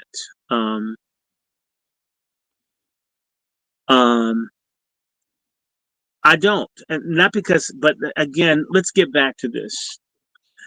The Greek letter organizations, like the Masonic things, are here and exist to diminish the concept of absolute truth as revealed by Scripture.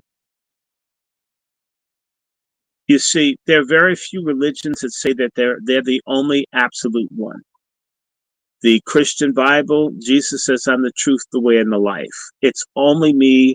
I'm it. There's nothing else but what's in this book. You'll find in Masonry and the other things, they offer more than one path to live, which by nature makes them Luciferian. And our people who've allowed the satanic groups to influence them, to lead them, to guide them, we've been deceived, we've been bamboozled, we've been tricked, we've been lied to, we've been exploited. You know, I have this book, and I'm probably going to do some reading tonight. I may take an hour or two because I promise, and I haven't been doing all the reading. Just we had 4 medical appointments last week, and and of course one today. I was late because we had a medical. So it's like and 5 business days, we had 4 appointments, and this is a non-business day. So we've had 5 appointments. So just constantly. But this book here, I recommend everybody get their hands on Incidents in the Life of a Slave Girl by Harriet Jacobs. I've known about this book. I never really took the time I must apologize. I often don't like certain literature about Black people, not because I don't value it, but it makes me angry. I don't want to walk around being mad or angry or feeling hate for anybody. A lot of times I ignore stuff because I don't want to think about it. Because if I think about it, I'm going to get mad. And Black history has a way of really firing you up. And I need to avoid stress. So a lot of times I read certain stuff, but I don't like get too much in it because I get it. I get being at the bottom of the barrel. But this book here is the life of a Black woman who was a slave. And the thing that makes the book so valuable to me, I'm going to start off in chapter 5 when this is over, is if you learn how amid this woman going through all the indignities of being a slave, the thing that kept her was a belief in God. The Greeks and all the liberal Luciferians and all these other people, they are all trying to do one thing to Black people: destroy your connection to God. The story of Samson. If they could just get Samson to give up his secret of what connected him to God's power, then they had him. The secret to Black people's power was the connection to God. It's in our music and everything else. All I have to do is halfway do a Black church song, and there ain't nothing in the world like it. All I have to do is, when I've done the best I can, I want my crown. Lord, I want my crown. When I've done all I can, I want my crown. Right? I can sing that anywhere in the world and people will pause to turn to listen. It's an experience with God amid all of this garbage that we've dealt with. Is something beautiful came out in the form of music, praise, that we still know God amidst getting raped, beat, genocided. We didn't lose our souls. We didn't really start losing our souls until the Greeks took over. The only way that Black people will survive the planned genocide of our people is for us to get rid of the Greeks. The Greeks must go. They must be purged. Black people had a movement in this country. And what happened towards the end of the 60s, they shot and killed and got rid of a lot of the leadership. And they were replaced by the Greeks who went into hiding. And let me just say this to you. The Greeks were not as prominent in the Black community from the 60s until the 80s. They were brought back to bring us down. And they've succeeded. That's why they've been advanced. The Greeks came back with Reagan. With the Greeks, you saw less literacy, less activism. We've been going down. We've been going like a parabola. The higher up the Greeks go, the lower Black people have gone as a collective. It's obvious that we need to jettison them. It's like a ship that needs to throw some excess baggage overboard to stabilize itself. The Greeks and the other people, they must be thrown out. And I don't care. It's not about being friends. And for folks who are sentimental, I don't care. Our people used to be closer to God. We didn't have a choice. You can't call the police. You can't go to the bank for a loan. You can't do, all you can do is talk to God. Now we can call the police and the other stuff, but we don't talk to God anymore. It's insane. Why would you throw the baby out with the bathwater? Of course we want Jim Crow gone. Of course we want discrimination gone, but do we throw the God away that helped us to survive it? Why does that have to be? And the only people, by the way, if you really get into it and you start learning about the slave masters, read these books, the slave masters hated their Christian slaves the most. It's a Christian slave that won't have sex with me. It's the Christian slave that won't do certain things. I'm white, I own you, I say. And the slave says, God, that says, white dude, your power is limited. Something's greater than you. That's the slave get whipped. I was nobody tells me I can't do to you what I want. This same spirit within white supremacy and Boulee supremacy that denies that there's God's law that is higher than man's law. That's what's got us jammed. And they brought this garbage to destroy us. And that's why I like the Bible. The story of the Hebrew boys, or should I say the little Negro boys integrated into the Babylonian school. And they were going to turn them out, make them into freaks, eat the food, get high.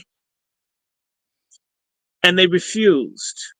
They refused to disintegrate into Babylonian life, and they ended up becoming powerful. We as a people have chosen the way of Cain, and we've been lied to. Most Black people did not want to lose their schools. It was the Boulee within the NAACP and other people that told us, get rid of Black principals and get rid of Black teachers and get rid of anything Black people had, and let's just use what white people have. And I'm thinking, no one would go in and tell the Chinese in Chinatown to shutter all their businesses. Only our Boulee traders have done this. You can't blame white people. Even if they're part of the problem, they're not the greater part of the problem. So when I say to you, the greatest opposition I've encountered in my life has come from Boulee type people, even within one's own family. Here's the Dr. Short. Here's a young Jasmine Crockett. Croc shit. No one could have told me that when I went down to Austin, now looks like a little bit over a year ago, that I would be running for Congress. It's just not what my plan was. But what I've always decided is that I would step up when there was a need. Listen, he up there, he's hearing all kinds of nonsense and bullshit. Let me just be real. And we weren't gonna sit for that shit. We wouldn't, But when she called me and said, I think it's time for me to retire, and you're the one that I believe should take my seat, I really was kind of caught off guard. I didn't anticipate that. If anyone knows anything about the Congresswoman, they know. We showed up, and if he had some sense, then maybe we would have been about that life. But y'all know he ain't got no sense. So please give some love. This took a little bit of coordinating to do, for sure. We got some cool shirts. The congressional seat is totally different person, Brother Juan. As large as no, she's the same person. She's a Delta. The person that preceded her was a Delta. And they're a bunch of very strange people. And so I don't want these people. Let me tell you something. I worked with a Delta that was a good person. I'll keep saying, see Dolores Tucker. That's the last great Delta, the only great Delta woman I know. They were fighting degeneracy. And when it came time for the people to destroy her, she was left hung out to dry. She thought that people had her back. She was destroyed, not just by the record industry, but by the Boulee. I think about the fact she died at the age of 67. And I'm 60. And Miss Tucker was a good person fighting all this garbage. She thought that they were with her. When you step up as a Black person, you have no idea that these people will take out their knives and stab you in the back like like Brutus on crack. Doc, that's a good point, because if you think about it, Adam Clayton Powell, he was an alpha. Mm. He did more for Black folks than the Boulee. But understand, part of how they got Adam Clayton Powell was all the whoring and drinking and stuff he did. Right. And I'm not trying to pull penises out of vaginas here, but if you're taking on the system, If you're breaking all the rules, running with white women, running with secretaries, taking checks and all this other kind of stuff, you open yourself up when you start saying, I can do the same thing as people who are in a superior caste to me, which is what happens over and over and over and over and over and over and over again to stupid, dumb fuck black politicians. I can steal and graft like the white guys do. No, you're not white. And we shouldn't want to. The Bible says, envy not the oppressor nor follow any of his ways. And the Boulee says, the oppressor's got it going on. Me like, I'm going to do the same stuff. It's despicable.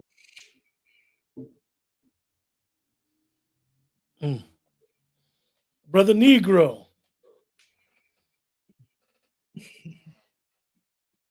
Yep, right here. And crock shit, I think I sent y'all, I want to say this to everyone listening.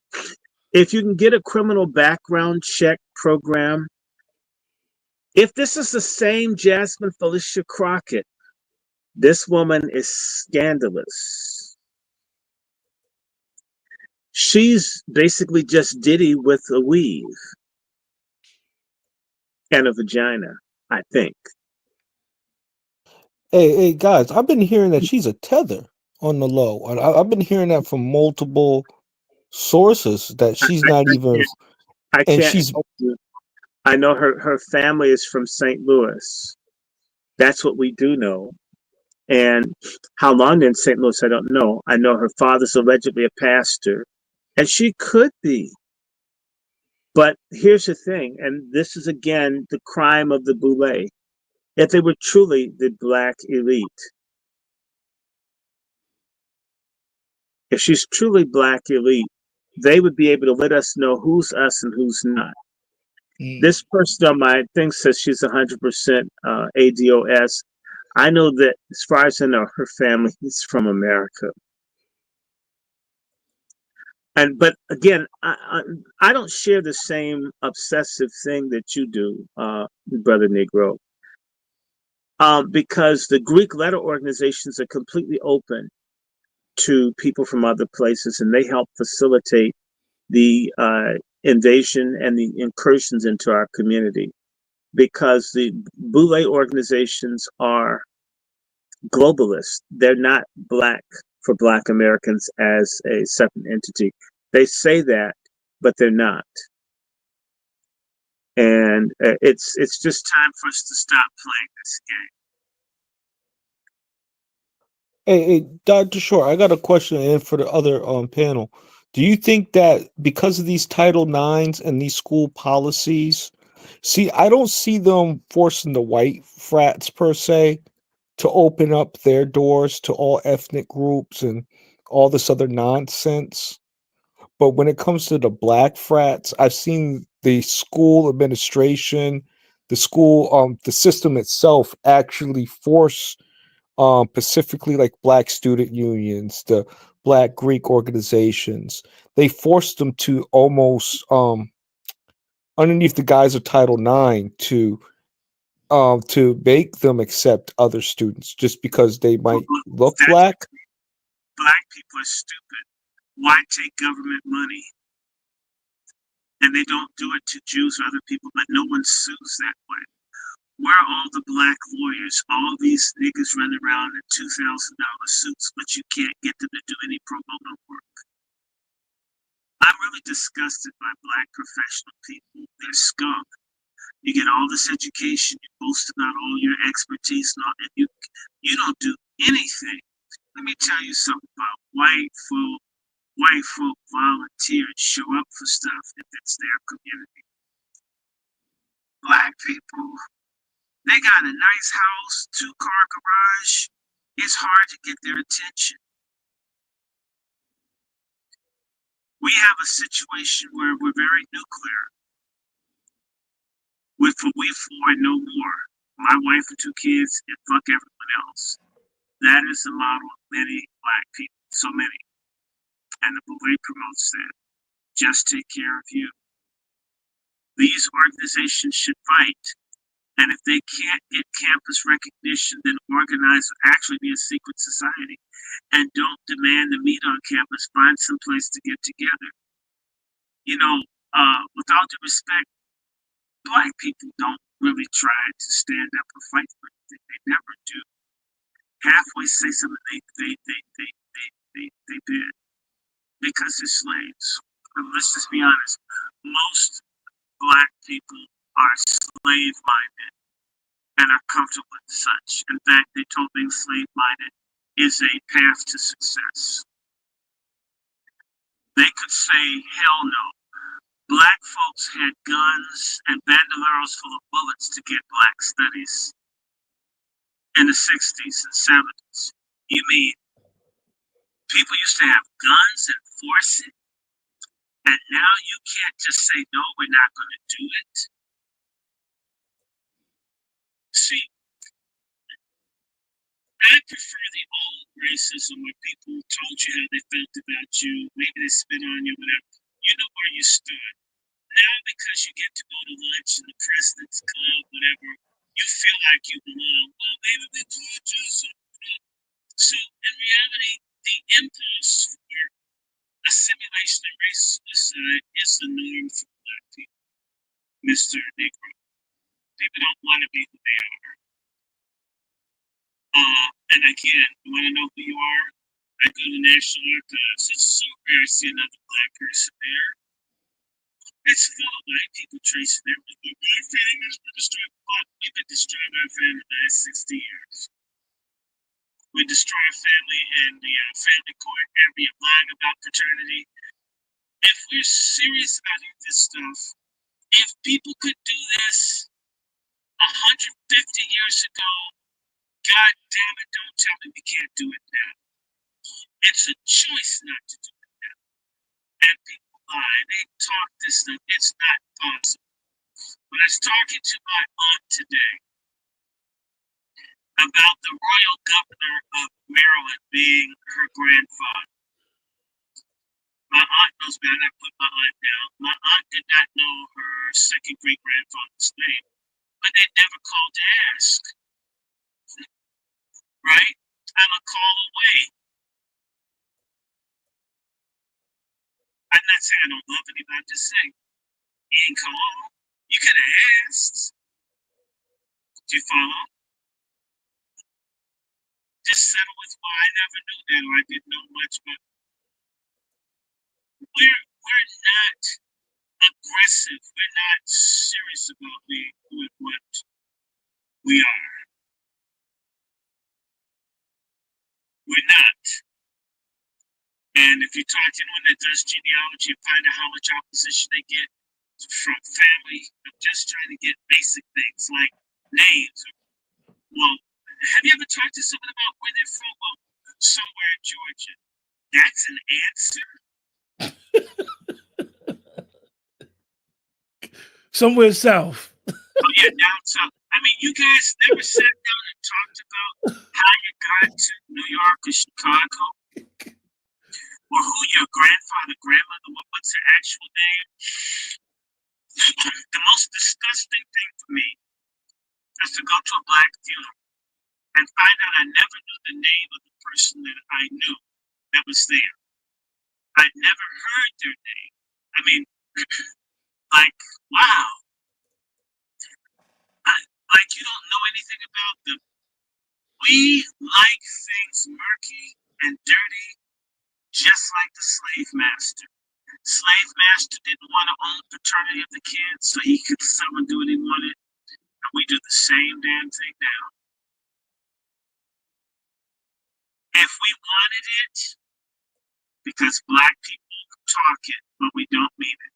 We don't mean it. That's the fundamental thing I've learned about Black Americans. We don't mean it. We're jokers.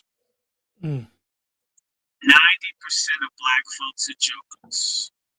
If I tell you I'm interested in books and Black history, you can come to my house and books everywhere.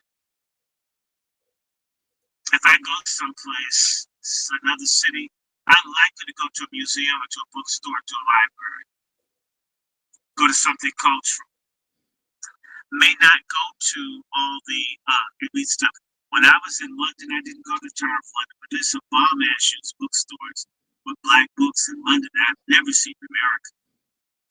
Not that I didn't want to go to the Tower of London, Crown Jewels, just if you say you're really interested in knowing, I went to the British Library. I went to British Library, went to the British place with all the literature. I went to the National Archives in Great Britain to try to learn things. You know, if you're in Belgium, you go to the African Museum. If you're serious, your life is about pursuing certain things and sticking with it. It isn't so much. I started doing genealogy when I was 10, or about 10. So 50 years later, I know some things. So, you know, it's really crystallized the last couple of years, but it takes a long time, and you have to stick with it. Black people have been, what we do, we covet what white people have. We look at what white people got from hundreds of years of free labor and everything else, free land, stolen, genocide, and expect the things to work for us exactly like it works for white people. All the while knowing shit doesn't apply to us the same. We're not working with the same things. I'm not saying that things can't be similar, but a lot of black families are not going to have certain sorts of money or wealth. Not that they can't or get it, but to expect. And I'm not saying that you expect a black doctor to be less proficient than a white doctor, but black folks used to have. I always said, you know, 100 years ago, black people had a minimum of 120 hospitals. Do you know that we only have one hospital now? Howard University Hospital is basically controlled by Adventists, white Adventists. Even Howard Hospital, sold out by a Caribbean tethered president, Howard University. Just saying. How do you have 120 in 1920, around the time they did Black Wall Street and they're killing black folks and lynching people? Black folks had hospitals then. And then today, we've got $2 trillion and we only have one. It takes work to degenerate like that. Those black hospitals may have been small, may have not had as many beds, but they were there. Now we don't have it. A lot of instances, we don't have clinics. How do we not have any of this now? How is that possible? We've got thousands of black people, in fact, millions of black people with advanced degrees. And yet, about half of the black men in this country can't read. Black illiterate men, 50 some odd years ago, was only like 30% of black men. Almost the number of black men that can't read has doubled since schools have been interracial and all this. What is going? How do things? It's something, and I'm telling you, it's this goddamn Boulee and these traitor black preachers and other people that really they don't mean it. It's a joke. It's a joke. Who's this idiot on here? No, you can't go to any hospital today. You don't know what the hell you're talking about. If you don't have certain insurance, if you have Obamacare, certain hospitals won't take you, won't help you. I mean, hold on. I don't like dumbness. I don't like dumbness. Brother Juan. I don't like dumbness. Don't give me an opinion. Your mic is muted, Juan. Can you hear me now?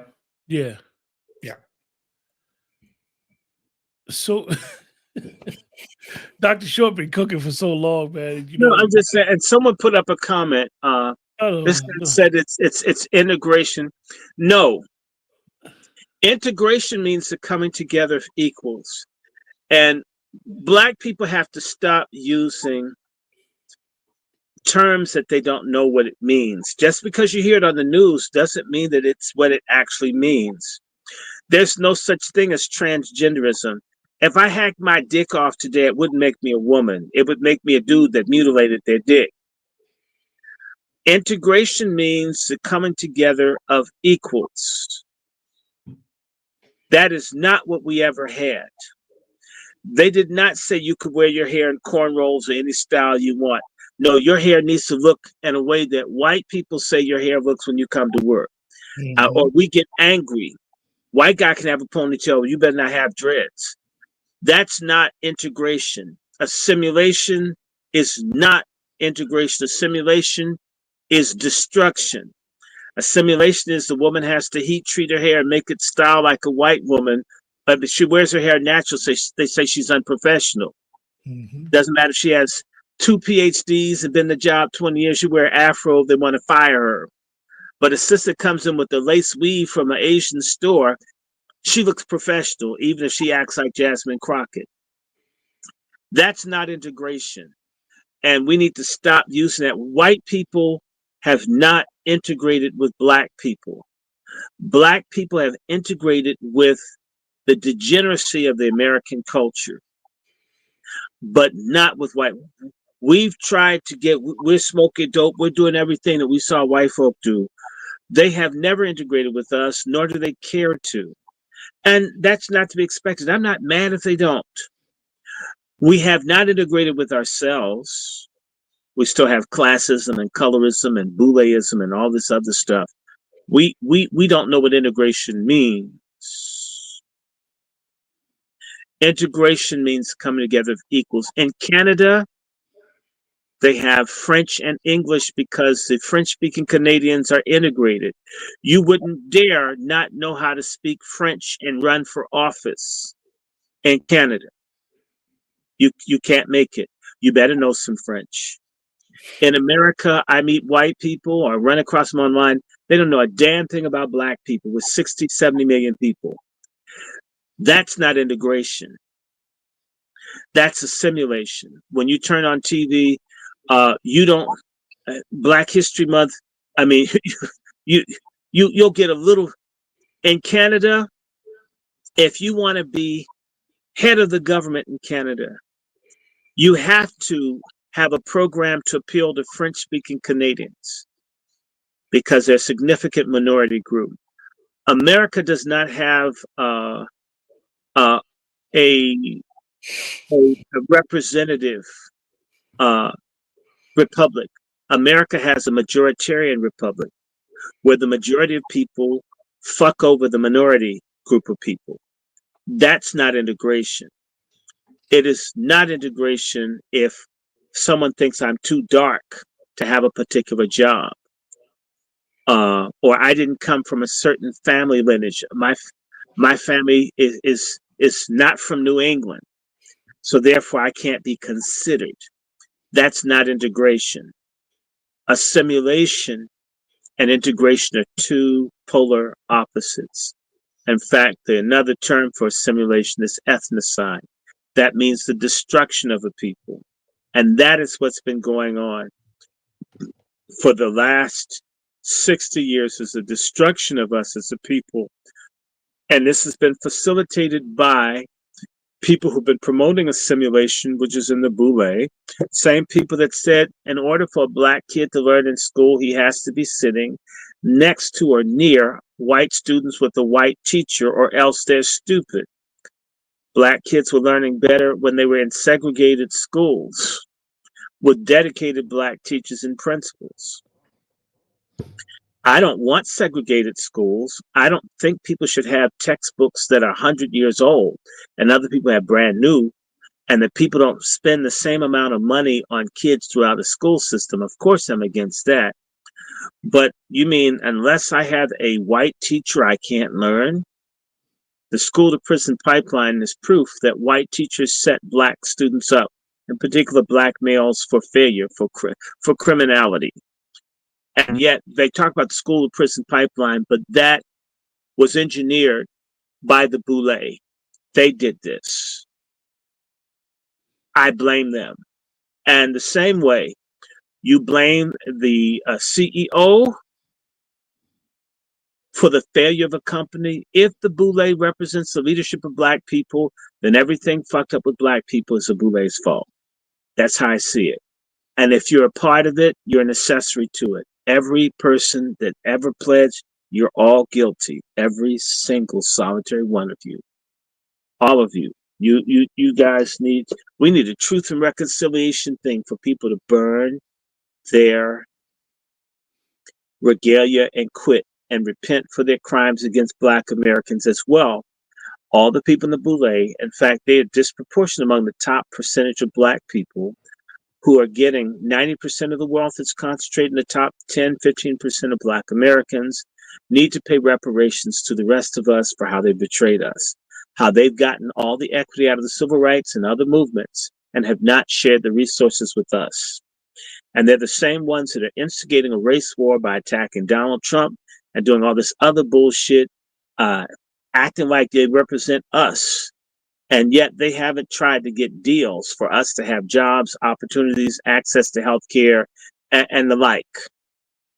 It's real simple. This is deliberate. This is a rigged fight. This is being done to us by people that we've been told are leadership and their enemies. Hey, Dr. Short, can I share something? Yeah, It should be a free country. Let me say it like that. Dr. Short, you sent me a clip about the Boulee, right? And I watched it. It was one thing that kind of stuck out to me that I wasn't aware of. I didn't know that they tethered on Ethiopian culture and customs and beliefs in those frats and sororities, or depending on which ones. And they're actually tethering on other people's cultures while rejecting the Negro Black American culture that's here. One could strongly argue that they're the original. If you know anything about Ethiopians and their culture, I have never seen any Greek stuff that mirrored the Ethiopians that I know, because Ethiopian culture, at least until contemporary times, was dominated by the Ethiopian Orthodox Church. Ethiopians strong about family, business. They're very proud of who and what they are. I don't see that. So the person that said that, I saw that too. You know, that guy, what he was really trying to say, and he didn't do, he should have said that these people are endocomitic. And see, even that's shady. They don't know comprehensively what the religion of the ancient Egyptians were.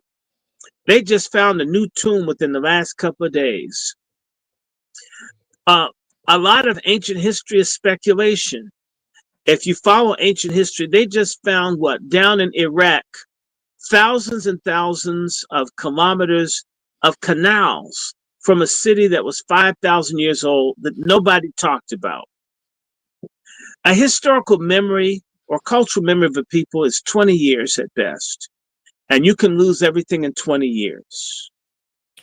So when you talk about Nineveh, the prophet Jonah went to, or the Assyrian Empire, that place was lost for years. When it got destroyed, nobody knew where it was exactly.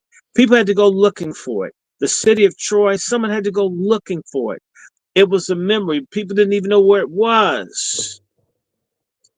There's nobody alive. They keep finding new cities in Guatemala and in Mexico that the Mayans and other people, they didn't even know. Nobody's alive to even remember these places exist. There is a place in Turkey, I'm not going to pronounce it right. It's one of the oldest cities in the world. It's like about 10,000 years old. And there's stuff under it, meaning ancient history at best is speculative. And you have to remember the same people who were supposedly the experts on ancient history are the same folks that told you the Egyptians are white and nobody black ever did anything.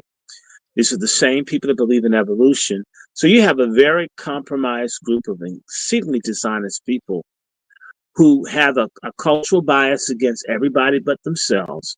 And they're interpreting history like they don't know who built Cahokia in Illinois Okay. They don't know there are pyramids all over America. Well, we don't know who built them.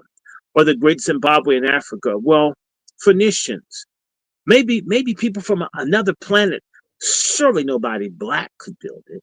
How the fuck do you know you weren't there? But I'm white and I said so.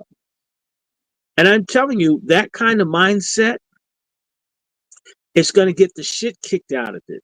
Like, I'm not trying to say, but they're talking about this Golden Dome. Okay. I don't want America bombed. I live in DC. I certainly don't want America bombed. But the answer is, if you're using the technology that Israel has to protect you from missiles, and hypersonic missiles blew the shit out of Israel, although it wasn't reported in the news here like it could have been.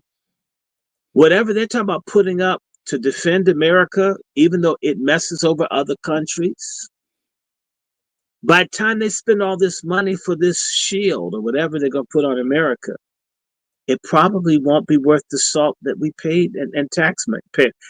They may have, if they've got hypersonic missiles now, what are they going to have when this Golden Dome is put together, which is based on what's in existence now as a missile?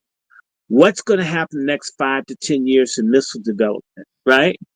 Which may mean that the Golden Dome won't even be able to stop the new changes in missiles. I didn't say don't protect us from missiles being fired at us, but wouldn't it be better to not fuck with everybody on a planetary basis, white American leadership, just pick fights with everybody, steal and mess over and make enemies out of everyone till people can't stand you where they want to blow you up and they get tired of you threatening them with sanctions and nukes? You get what I'm trying to say?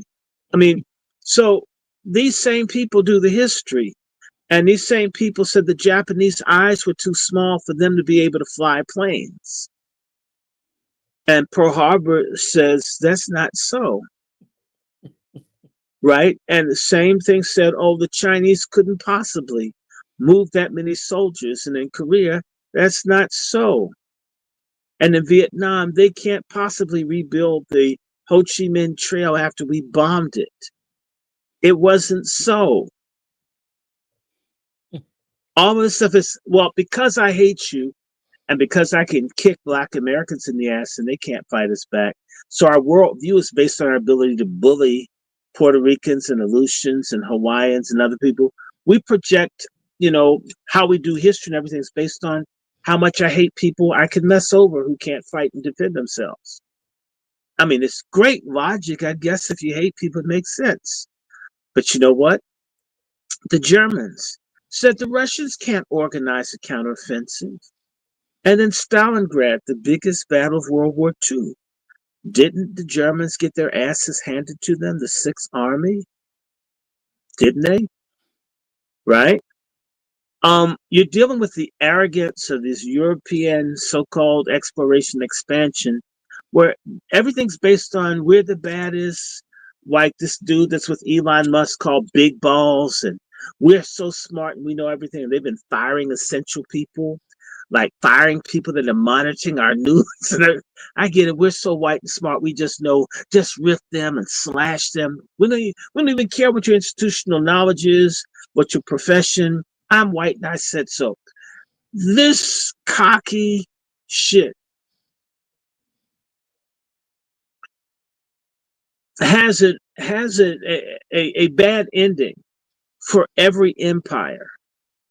Every empire, when people are so like the Romans, the barbarians, they wouldn't dare attack us. They wouldn't have dared attack Rome. Man, they sacked that bitch time and time and time again. They couldn't possibly. Oh, the Mohammedans, they don't have cannons.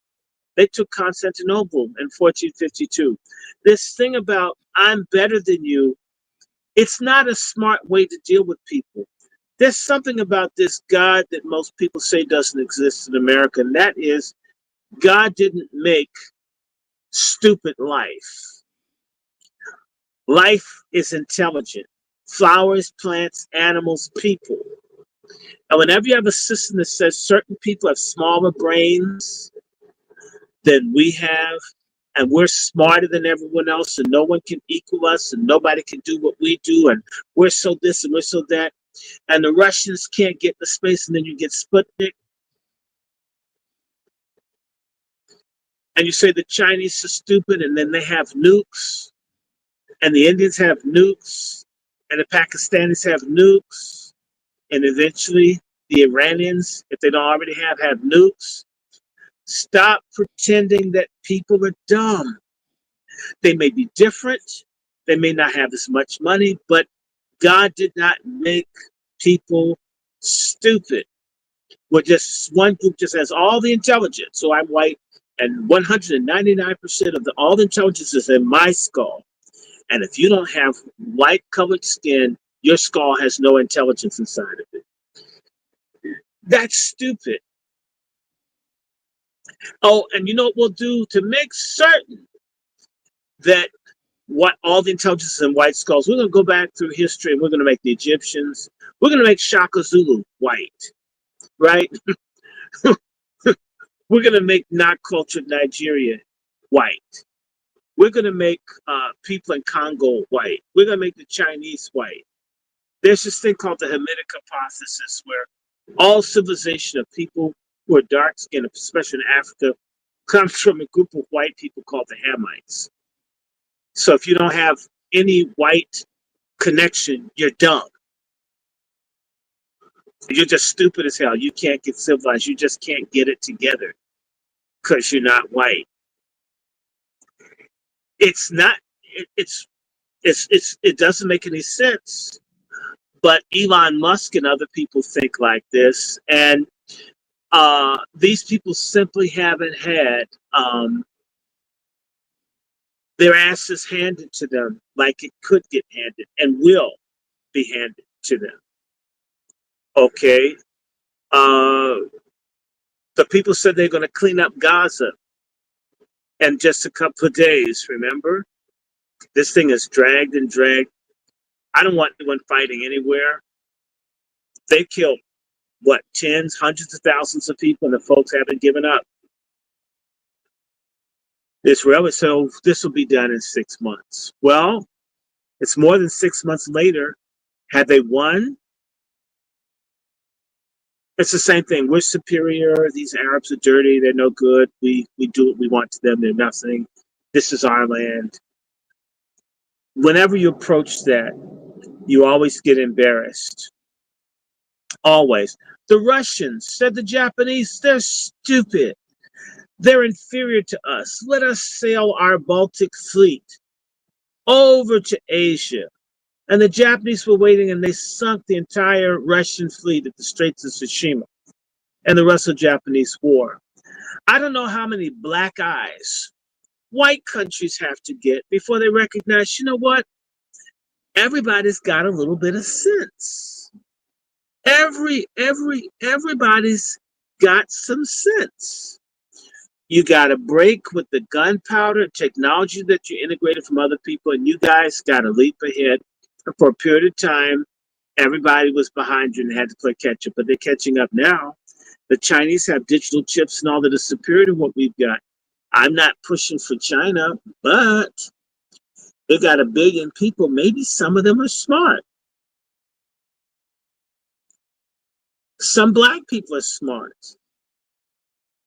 And proof of that is stealing people's patents and stealing their music and all while saying they're subhuman, they're dumb, and they're taking everything they make. On one hand, if I was inferior, why do you want what's mine?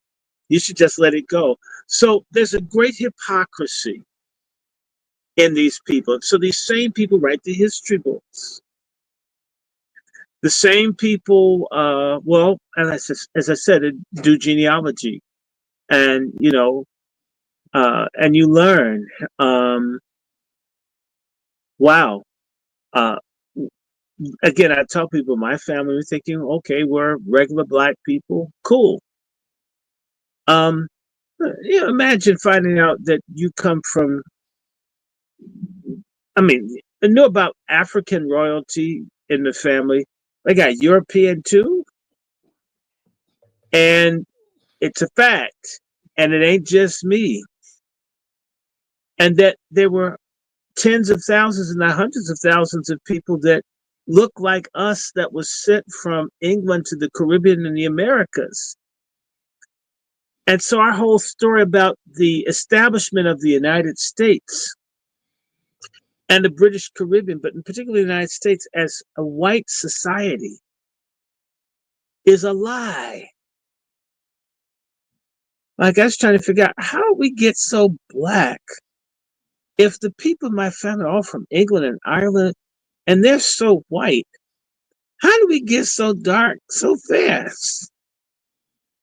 But then again, if they weren't white people that came over here from Europe, it makes a hell of a lot more sense why I'm not pale skinned like my great grandfather. Because the people came over here already melanated and mixed. And the minute they hook up with someone like Juan, they do a complete throwback and everybody's go back to the original color that they were. I was trying to figure this out. I'm trying to figure out why, how did the family get so black so fast? If everybody was pure white, I mean, I accept that that's what it is, but it isn't. There's no such thing as a pure race, and there's no such thing as anybody that's always smarter than everybody else. There is a fair distribution of intelligence, knowledge, and ability spread across humanity. Right. Okay. And so there's intelligent life because that's what God did. Who came up with the idea of stupid life? It's the same racist ass people. Charles Darwin and evolution and all this other garbage. What was it doing? Charles Darwin wrote these books about the same time that they started dealing with black slave revolts. How do we justify stealing these people's shit, beating their asses, and doing all this stuff, inasmuch as just a handful of people like Frederick Douglass, Phyllis Wheatley, Equiano Udola, and others, or Harriet Jacobs, were able, just a handful of blacks to get education, were able to prove that this lie that black people were inferior based on the Bible shot that shit in the head. So they had to go from the Bible to white pseudoscience. And we've been kind of stuck there with, what's this guy? Herrnstein and Mary's Bell Curve book. So let's understand, nothing's true about it. Nothing's true. Nothing's factual. And in reality, as I keep saying to people, the population of people that identify in this as this white thing is diminishing. Not because anyone's fighting people. It's probably because people have so much hate in their heart that they're not procreating. They're too busy having guns, planning to exterminate people, hurt people, fight people at the gun range, mad that other people exist in other countries and aren't bothering you. Instead of loving your woman or loving your man, or you're creating stuff like feminism and eugenics and so forth to jam up everything. And ultimately, the Bible says you dig a ditch for someone else and you fall into it. You dig this ditch of hatred and destruction, and then it happens to you. Let that be a lesson to the Boulee. You dug a ditch for the black masses to be destroyed, and it is you that will be destroyed. Let me land my plane for a second.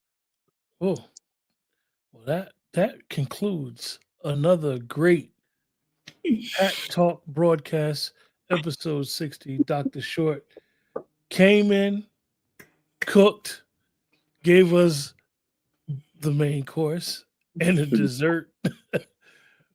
Brother Negro. Yes, Brother sir. Negro. Yes, sir. You have some things that you'd final thoughts, sir? Fun thoughts about the Boulee. They need to be disbanded, just like a lot of the entities that's been against us. From its inception, they're rooted in evil. So think of it as the poisonous fruit from the poison tree type of doctrine type of thing going on. The more I look back, and I'm glad that I have my own organization, the Negro Black Knights Heritage Club. I'm glad that we infuse the word of God. I think that's very important, very vital. And the more and more, I'm very appreciative that this organization does exist and that it's present, because there needs to be an alternative to what's out there.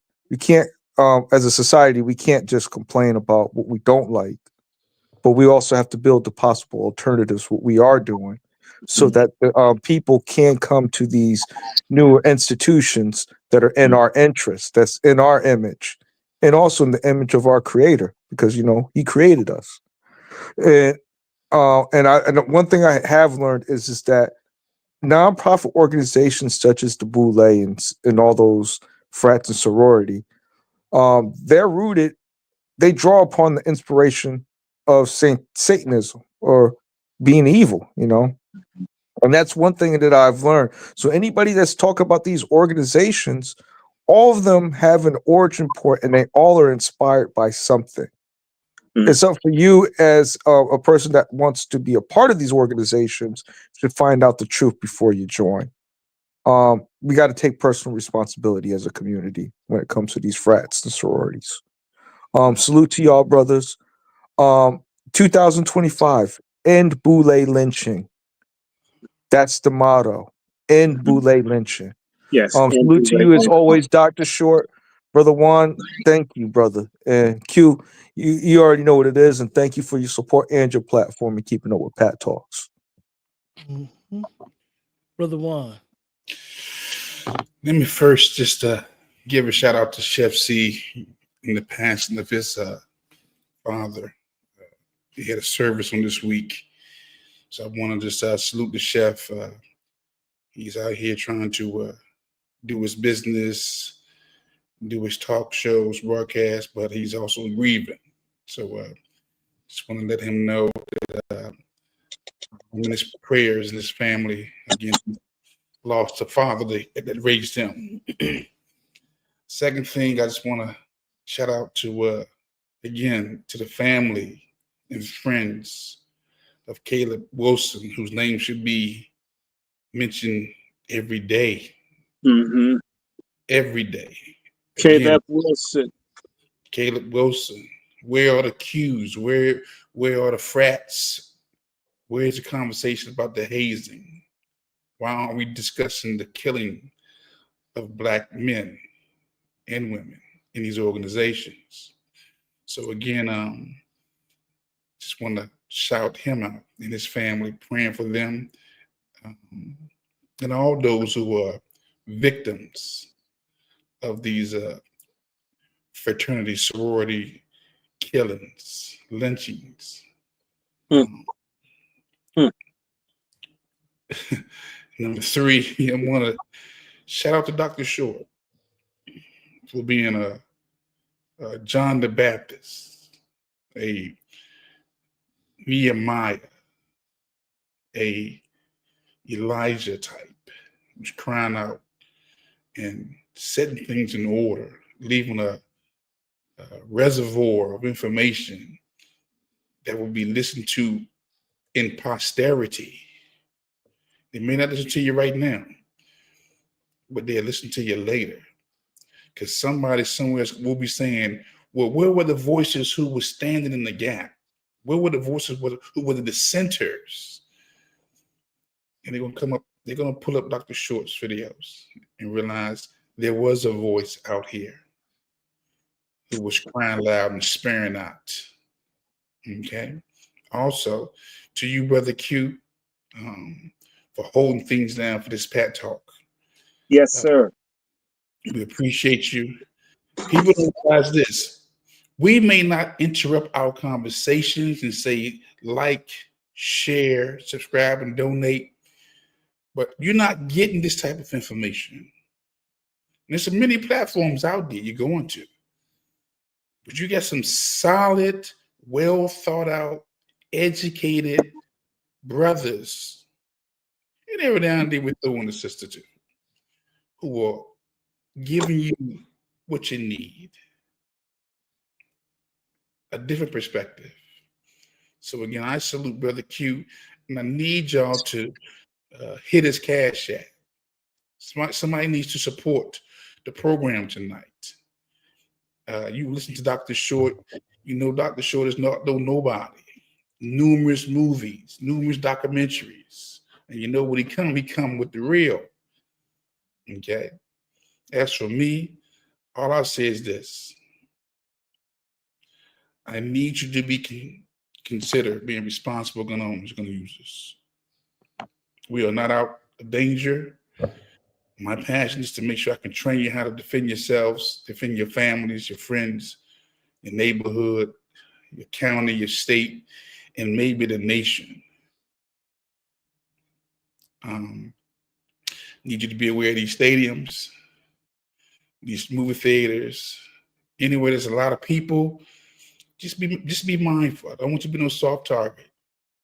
And again, thank you all for tuning in and taking part in the discussion. There's no small things, nothing small about you taking part in this discussion. I appreciate you, and I want the best for you and your families. But don't forget to like the program, to share it, to subscribe to each of our channels, and don't be afraid to make a donation, a donation. Okay. Oh, wow. A donation. Do something. Yeah. I turn it back over to you, Brother Q, and also Brother Negro. They had a good time in the church this morning. I was participating in Brother Negro's church this morning, so Zoom calls. Dr. Short, you got any final thoughts? Well, Thank you for attending. I want to ask everyone, pardon my tardiness. As I said, my mother and I are working very hard to fight advanced stage cancer. I want to thank everybody that's helped out through our GoFundMe. Like today, it cost me $500 out of pocket. I wouldn't have had that without people helping me. So if I'm not buying books, I'm paying for stuff to stay alive. Stay alive, stay alive. I thank everybody for it because I've had to put out some money when insurance doesn't cover naturopathic treatments.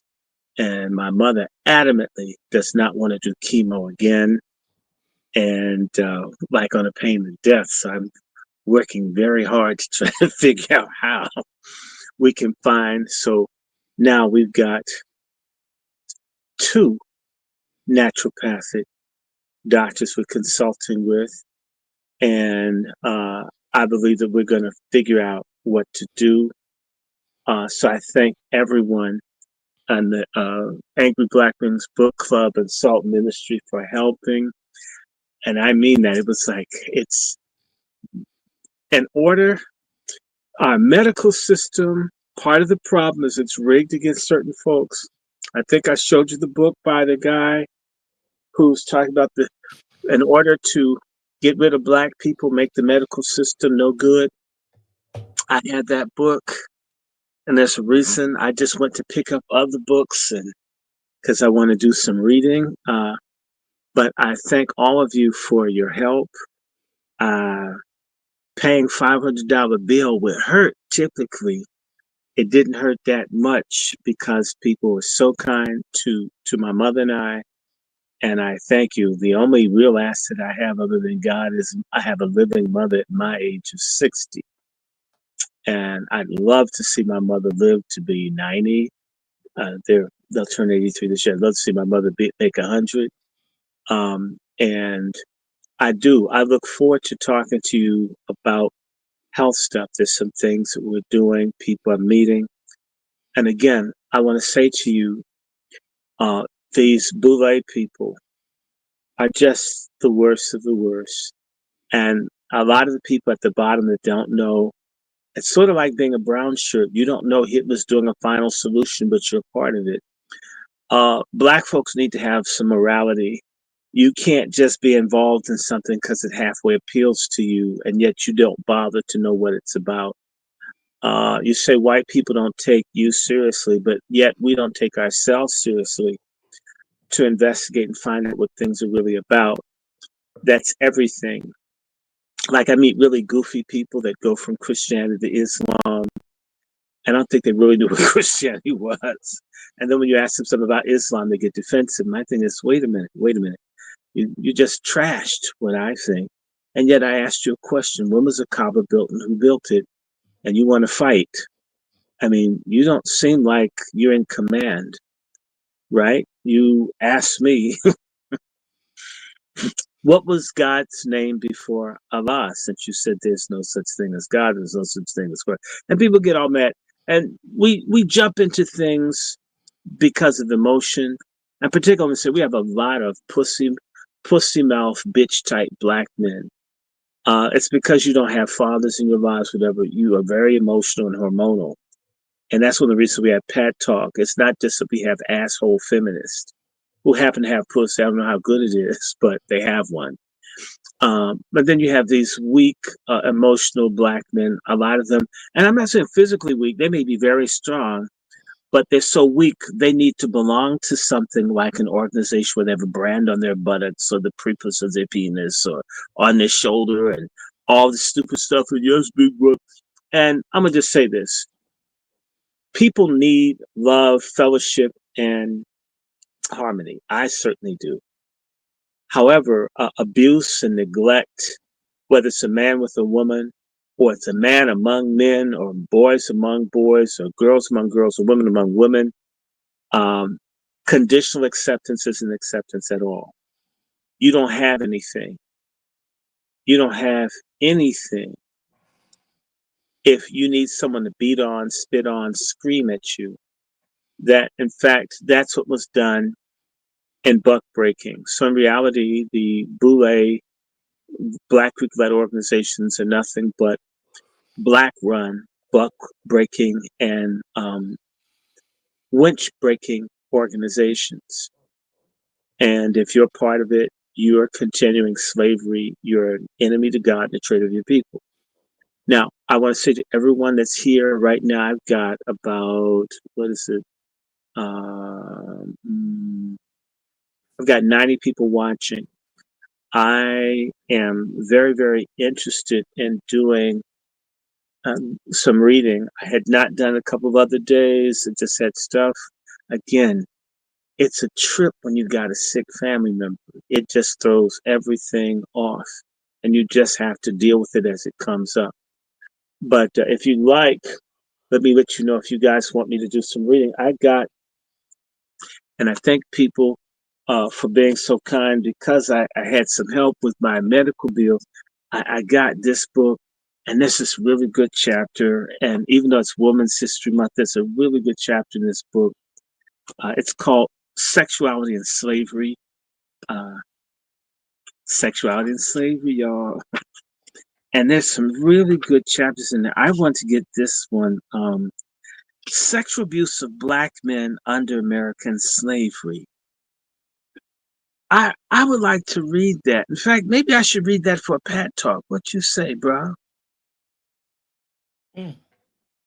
But I'm going to read the. This is a new.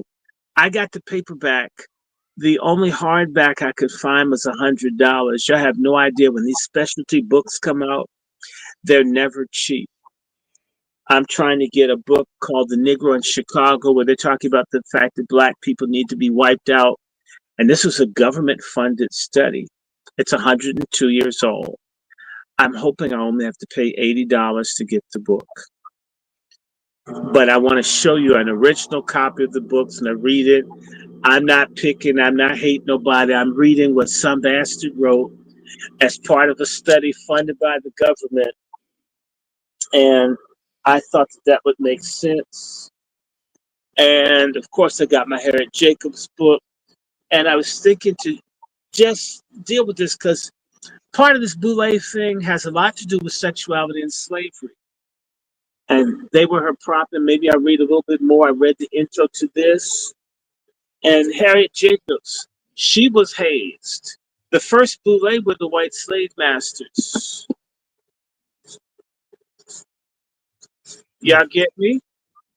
And so if you guys like this, I can take a very short break and grab me a can of rainwater, and we can kick this off. Or if you want me to keep this one up, I can do that and just add to it.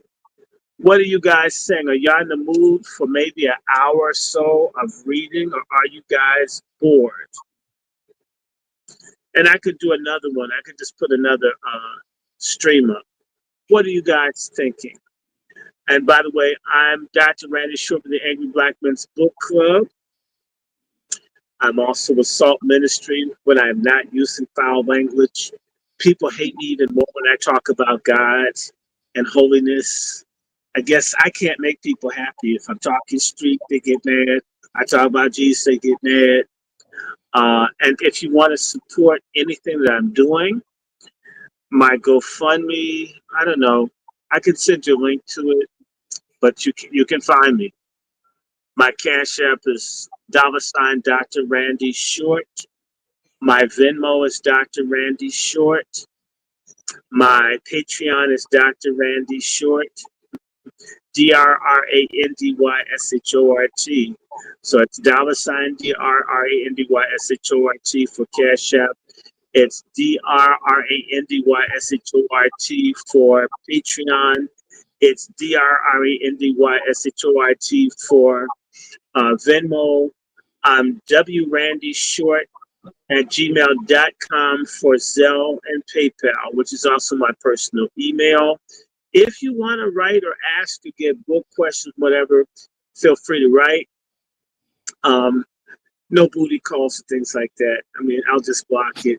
And of course, I would appreciate anything like subscribe and just push this out. And I hope to do more. I hope I don't keep getting interrupted. Again, I got 3 medicals, well, 2 more medicals to do this week. So actually 3. And then I have to go somewhere if mom goes. So my mom needs someone to escort her. So that's kind of what threw this off. But I'm hoping, as my doctor said, part of my recovery is doing things that I like. I love reading. Health happens. I didn't ask for heart attacks and blood poisoning and all this other kind of stuff, but I'm here. So if you like this, share it. And if you guys want me to read on a little bit, I can do that. And if nothing else, I'm gonna read some of.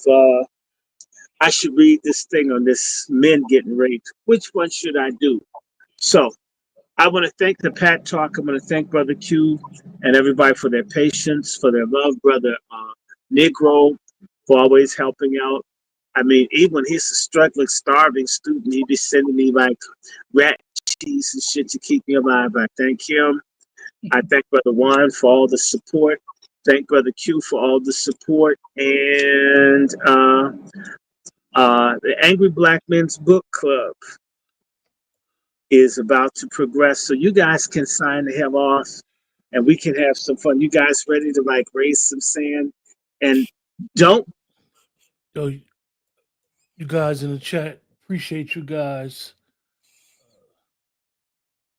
All I'm going to say to everyone in the chat is we're here for y'all.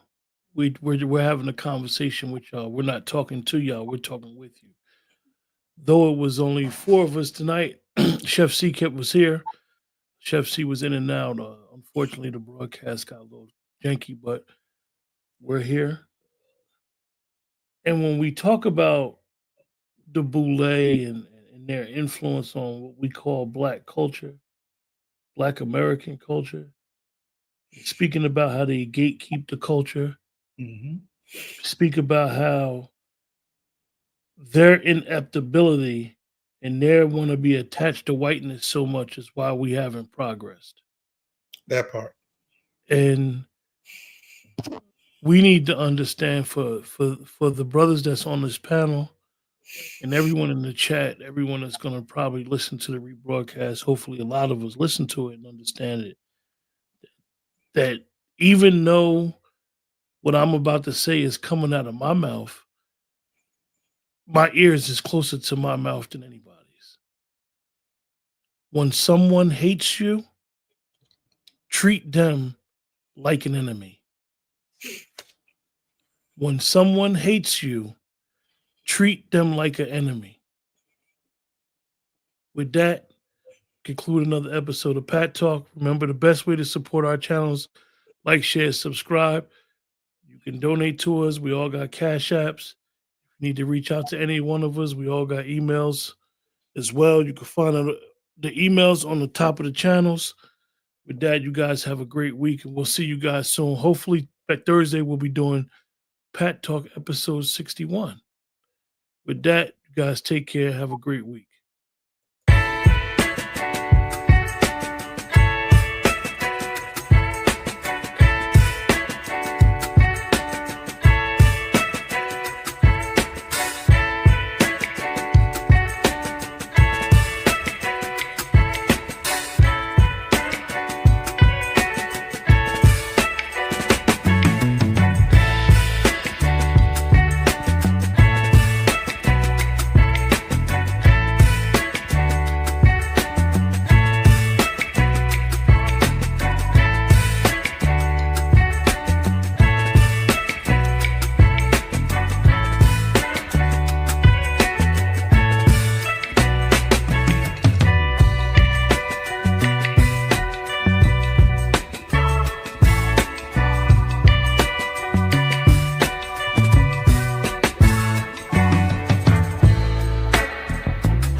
Great broadcast, brother.